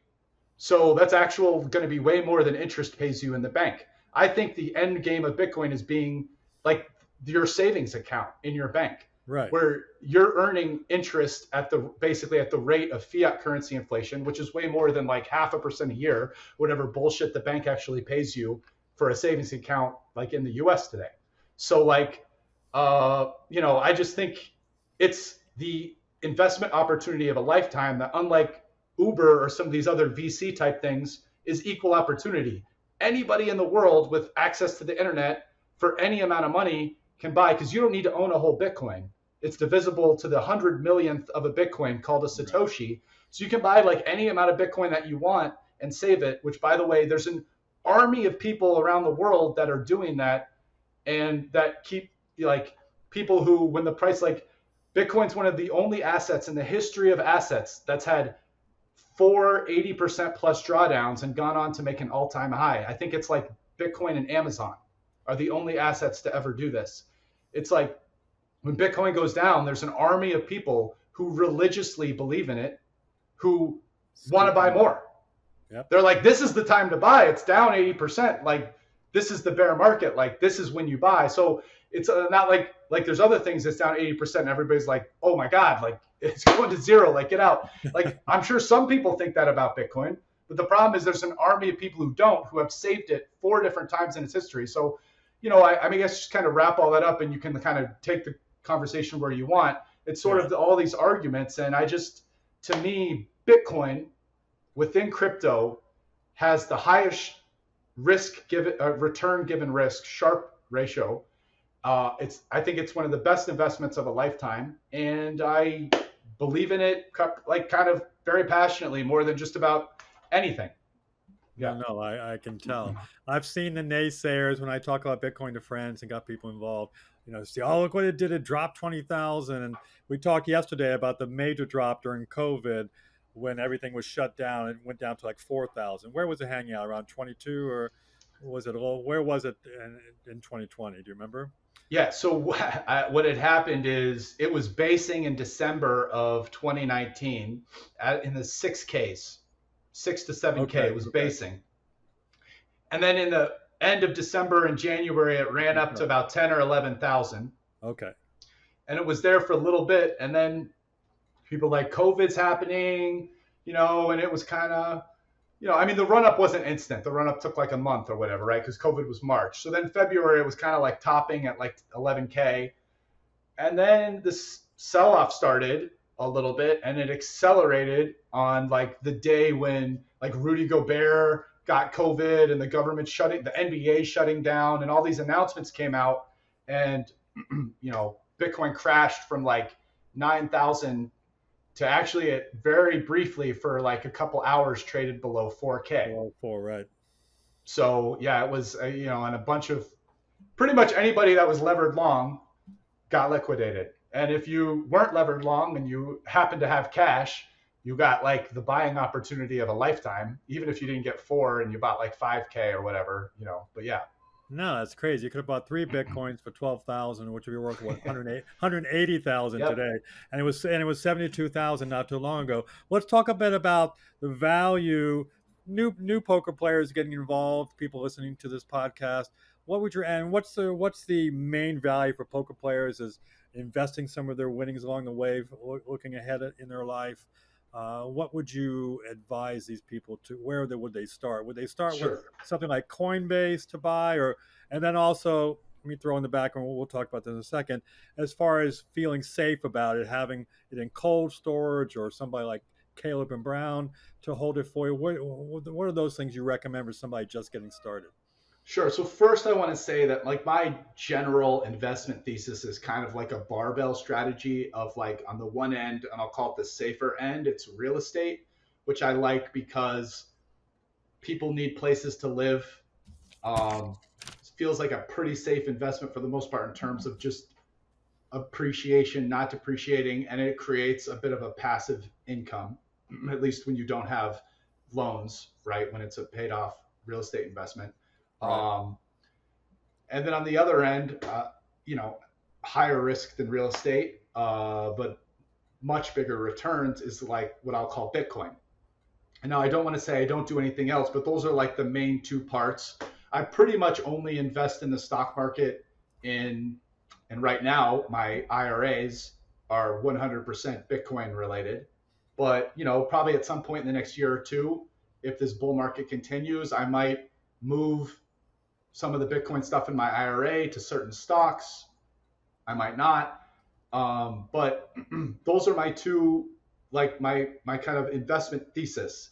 And then in terms of the actual Bitcoin size, there's kind of like two main ways that you buy Bitcoin. You either Right. buy Bitcoin at a crypto exchange, such as Coinbase or Gemini, if you're an American, a bunch of other places if you're not American, or could buy from somebody. In those cases, what you generally want to do is you buy a wallet, like say Trezor, or there's other places that have these wallets. You can plug them in to your computer. They have a lot of security features. You kind of have to learn a little bit. They're not that complicated, Little but you do bit. have to Yeah. learn a little bit about how to use them. And you can store your own Bitcoin on this device and carry the device with you wherever, load it up to your computer and use it. And that's like a self custody solution, which then, Bitcoin's an awesome kind of thing to self custody as an asset. And especially if you're like a poker player or a gambler, there's a lot of utility. And if you do actually want to use it for settlement, especially if you're like, I don't want to pay people because it's an investment, which is how I viewed it, but I'll collect payments in Bitcoin, just knowing out how to do all that. Someone wants to pay you with Bitcoin, you can now have them send it to your Trezor or your wallet. Yeah. The other way that you can kind of have access to Bitcoin right now as a financial investment, it's much, much easier, is if you have a brokerage account. The SEC has approved ETFs, exchange traded funds, and now you can buy in, the biggest asset managers in the world. We're talking BlackRock, Fidelity, among others, now have a product, and like you can basically buy, you buy the ETF. The asset has to hold Bitcoin for what you have. It's not like a paper product. It's like you buy and let's say you hold $40,000 or whatever worth. They have to hold that much in Bitcoin, whatever Right. that is in Bitcoin. So if it goes up, you still have that much equivalent of Bitcoin. If it 2x's, it's not like, oh, that 2x in US dollars. No, you have that much Bitcoin that they're holding for you, and it went up 2x and whatever, you could sell it for US dollars. So but you don't have direct access to it, right? It's being held through the exchange traded fund, through Fidelity or whatever asset manager. And they do charge a A pretty fee. small fee. It's like I think the rate of those two is basically 20 basis points or 0.2% per year. But the good thing about holding it in a brokerage account is, first, it's easy. If you're the type of person who doesn't want to learn how to hold the Bitcoin, doesn't want to deal with it, transactions are final. There are ways that, especially because of that, scammers will, try to attack Bitcoin. So you have to be somewhat careful about that. So if you really don't feel comfortable with technology, this could be an easier route to go, or you just don't want to bother with it and you just want, the exposure to the asset. Like I have some friends, wealthy friends, who for years were interested, but kind of never wanted to deal with all that. But once these ETFs came out, they have now, they've now bought. It's like told my guy to buy, and they're now holding it. And the other good thing is, obviously brokerages, like there's ways where this could be held in tax advantaged accounts, IRAs, or, other accounts like that. So now you can hold, or in a trust, right? So now you can hold your Bitcoin in tax advantaged accounts through a brokerage. And that just basically started at the beginning of this year, really, like in earnest. Like there was a product called Grayscale that was available prior to this, but most brokerages wouldn't let you buy it, and it had a very high fee. But now most brokerages do let you use these products. I mean, BlackRock's the biggest asset manager in the world, and the fee is very low. And so it's a very appealing product for somebody that wants exposure to Bitcoin, doesn't want to deal with any of this. It's, I definitely recommend it. Like go buy IBIT, the ETF product. Yeah. So one of the biggest fears you come across that maybe poker players have about crypto, who are still, I'm still amazed at how many people don't know much about Bitcoin. And then how would you invest? How would you recommend they invest in regards to a percentage of their earnings? Say they're earning so much every 6 months or a year playing poker. Would you say, hey, take 10% of your bankroll, 5%, and put it into Bitcoin? What have you learned, and what do you share to your friends?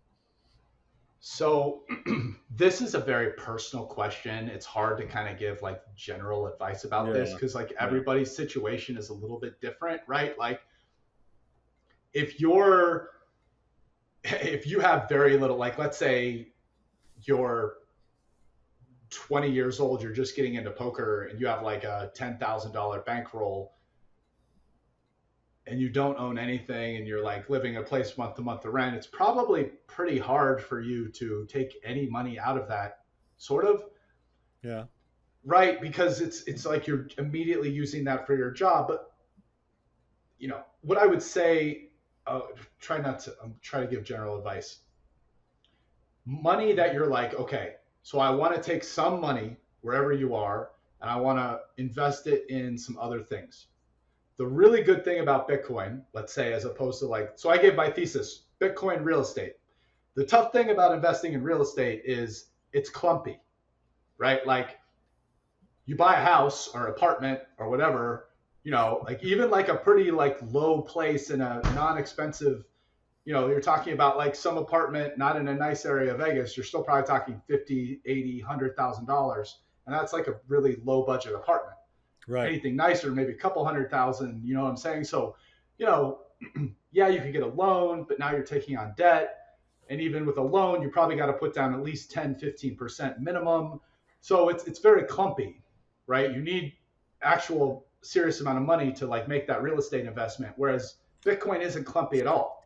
Like, in the ETF or in the exchange or however you're buying it, you could buy $500 worth, $50 worth, $1,000 worth, $100,000 worth, $20 million worth. Trust me, you won't move the market very much if you're that guy.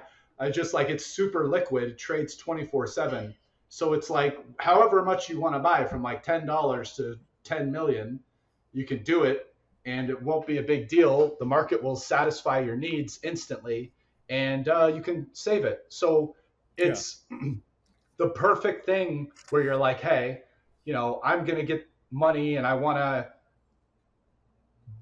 dollar cost average DCA into this investment like once a week, twice a month, quarterly, whatever it is. Bitcoin is perfect for that.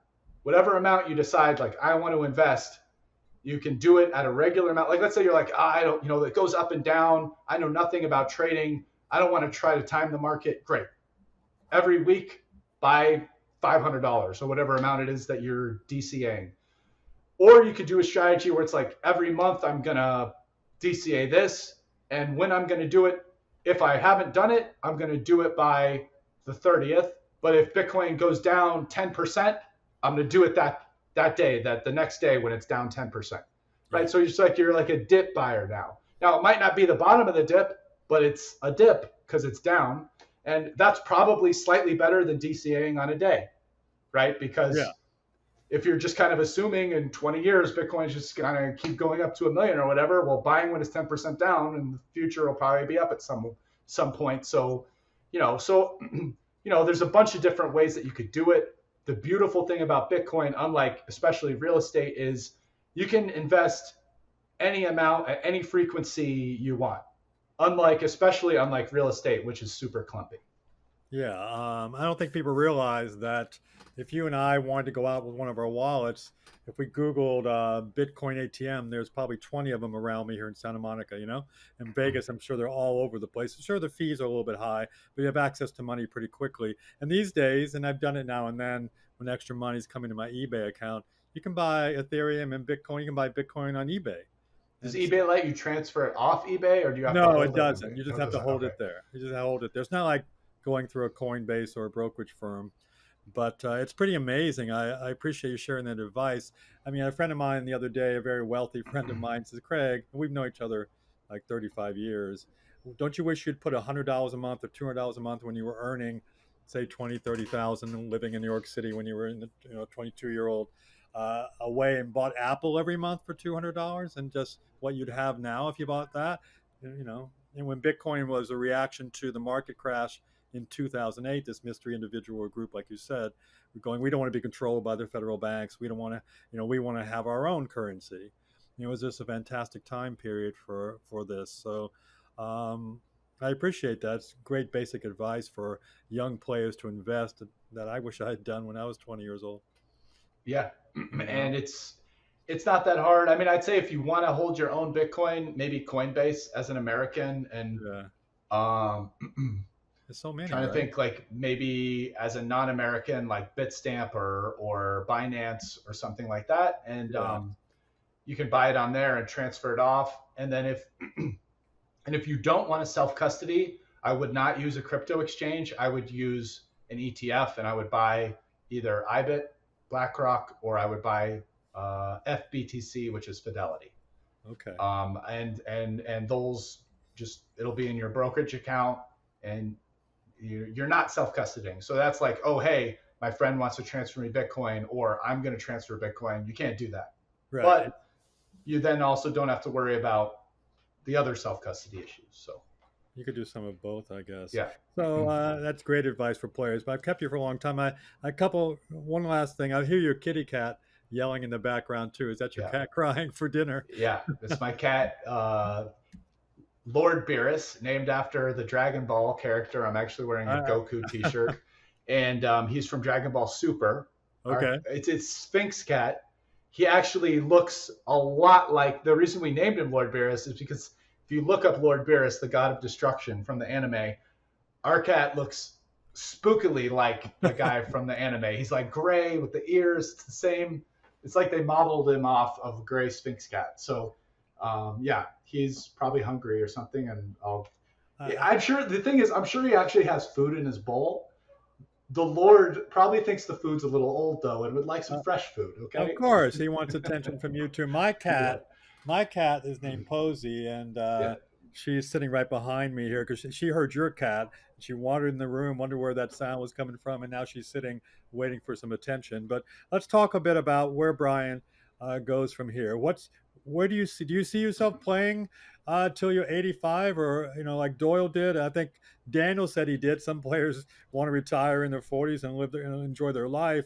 Look at Antonio, really loving his life and his kids. Where do you see yourself going now? Are you going to, as far as also improving in the game? You're like me, I'm a learner. I want to continue to study. That intrigues me. So where does Brian see himself in 10 or 15 years? Yeah, I mean, actually, in the last let's call it like 9 months, I've had a little bit of a rejuvenation of studying. Mhm. Done some work for the first time in PLO, No Limit, and whatever, kind of in a while, and I felt better than ever playing in some of those tournaments. So that's been cool, and obviously Triton helps out with that. It's just Yeah, like those hours in the booth watching a bunch of amazing players play. Um, so, like where I'm going, I have no plans to stop playing poker. yeah, I definitely am on a slower pace than, let's say, my 30s and before, right? Like I said, I go through spurts where I play a lot, and then times when maybe I'm not even don't play a hand of poker for a month. So it's a little bit in and out, which it does cause you, I think, like if you don't play for 5 weeks and then start playing, there's a little bit of rust, like those first couple sessions back. But I love poker. I love competing. It's a lot of fun, and I'm sure I'm gonna keep playing for the rest of my life. Um, the World Series of Poker, which I mean, I always played during the World Series of Poker, right? But as I said earlier in my career, like cash games were a bigger focus. It was kind of more about trying to make a lot of money during the WSOP, and I'd play a few tournaments here and there just to like have some fun and make money yeah, at them too. But now it's kind of like focusing at the WSOP tournaments has become, I'll see if it keeps up because I take every year on a case by case basis on how I'm feeling. But for the last 3 years since COVID, and I don't know, I don't feel like it's going to change next year. The fun challenge has kind of been to come to the WSOP and just focus on playing some tournaments and try to have some good tournament results. And yeah. so, I who knows exactly the path it's Uh-huh. going to go, like here, there, wherever. But um, I'm enjoying trying to continue getting better. Right, whenever you're not evolving at something competitive and alive, you're always slowly dying. You're slowly getting worse. So, trying to continue to improve. I'm 42, going to be 43 in a couple months. So it's kind of fun to, it's like, I mean, I'm not like that old yet, but let's call it the mental peak. Like, you don't see the best chess player in the world ever being a 40-year-old. It's always somebody in their 20s, Some kid. maybe your early 30s, maybe, Yeah, right? So, like, I'm kind of in that mode right now where it's like I want to take care of myself. I want to keep trying to perform on a high level. I want to push myself a bit. It's a little bit of a challenge. It's something that makes me stay sharp. I feel good when I'm healthy. I feel good when my brain's working well. It's obviously great to make money. So like, just there's just all kinds of things wrapped into it, and it's like I'm already an amazing poker player. So like, it's not like there isn't stuff for me to learn or improve. So it's kind of like just keep going. And even though it's very unlikely that I'll ever, have the type of work schedule that I had in my 20s, for sure, 0% chance. But even kind of in my 30s, right. I'm never going to stop. And I hope that nothing ever makes me stop, right? Like, God forbid, but like Alzheimer's or something that would maybe kind of stop me from being able to play poker. Yeah. Let's go, keep going. No, that's amazing. Tell people here at the end, thank you for your time today. Where Yeah. can they follow you on X and where can they find your blog? Yeah. So X, I use my last name backwards and then forward. So TSARRAST, Rast. It's the moniker that I use for my online screen name Yeah. back in the day. And actually, a friend of mine in high school thought of it. He's like, your last name backwards is like one of the ways, Russian king. And it's like interesting enough, like Antonio always called me like King Rast, which I don't think had anything to do with that name, but so yeah, whatever. So Czar Rast, and That's cool. it's at Twitter. Um, Instagram, although I don't post on there that much. And then my blog, if you just type in Brian Rast, my blog will come up. I have a bunch of random stuff I've written about over the years. I don't blog that much. It's on my website, which also I haven't updated much for a couple years, but yeah. Hey, Brian, I appreciate your time, man, and great to catch up with you here, and so many cool topics. And I wish you the best of luck the rest of the year. Yeah, thank you, Craig. I also want to just give a shout out because I'm working with Phenom Poker Yep. nowadays, and Phenom Poker is coming out with, because we were talking about cryptocurrency.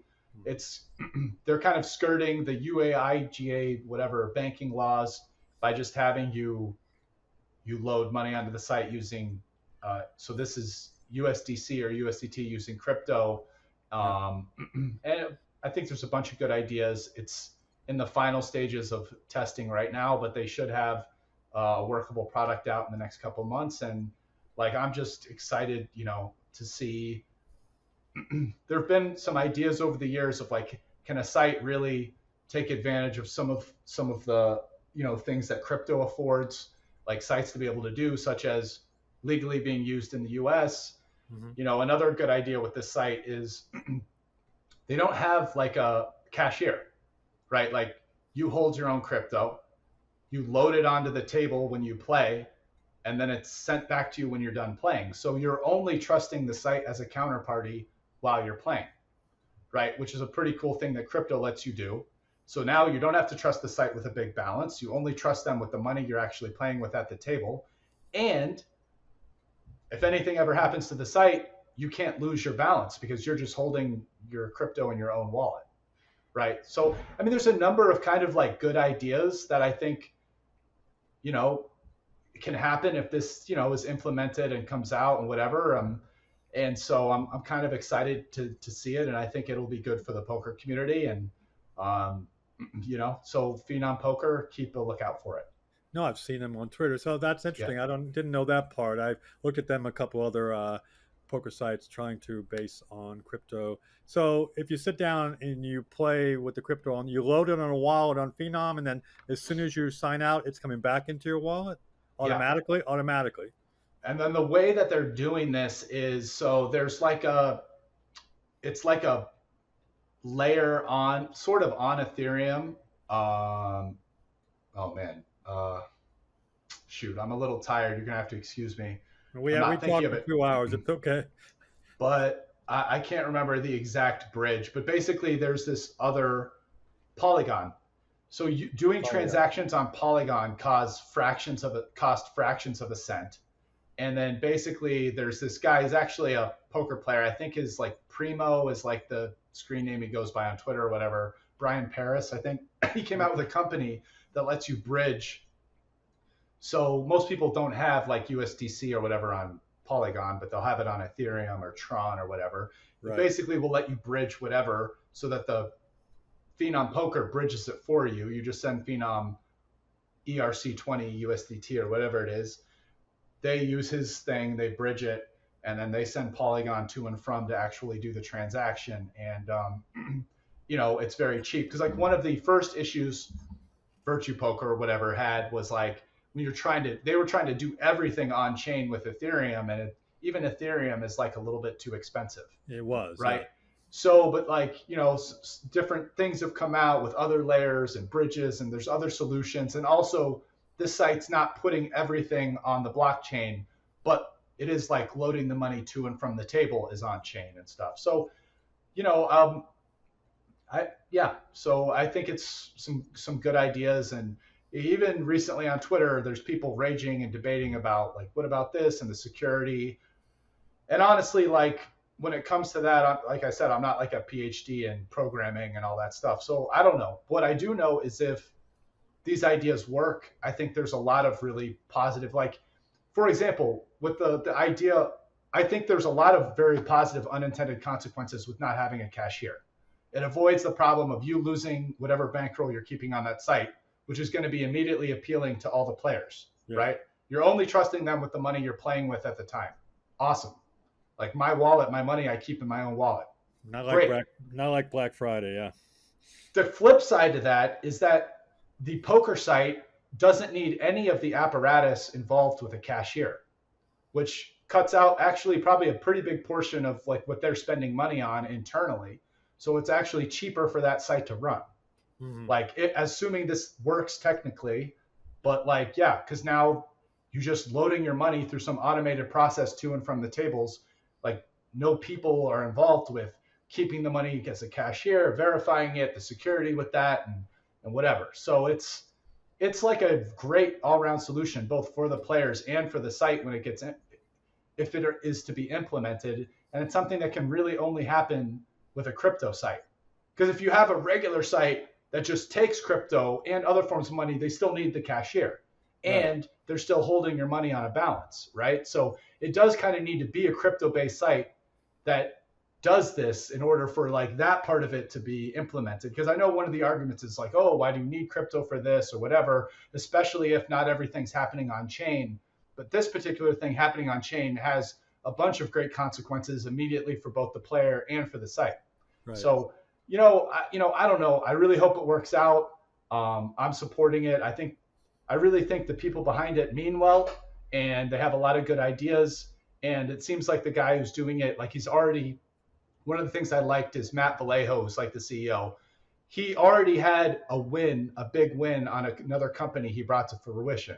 So it's not like he has no experience with taking an idea from like zero to hero and implementing it, which is like the truth in life is, I think it was like Bezos or someone has like a great quote. Oh no, it wasn't. It was the Apple guy, whoever. Steve Jobs. This whole speech that he gave at one point at some meeting about how it's like very little, like 1% of it is the idea.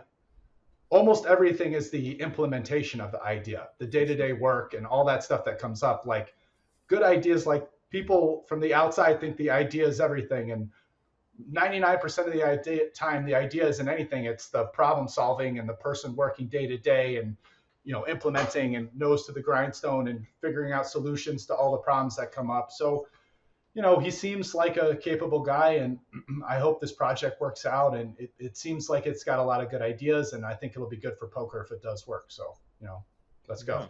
No. Well, thanks for spending time with me today, Brian. I really appreciate it. And thanks for coming on board. Thank you, my friend. Thank you, Craig. A lot of great questions, brother.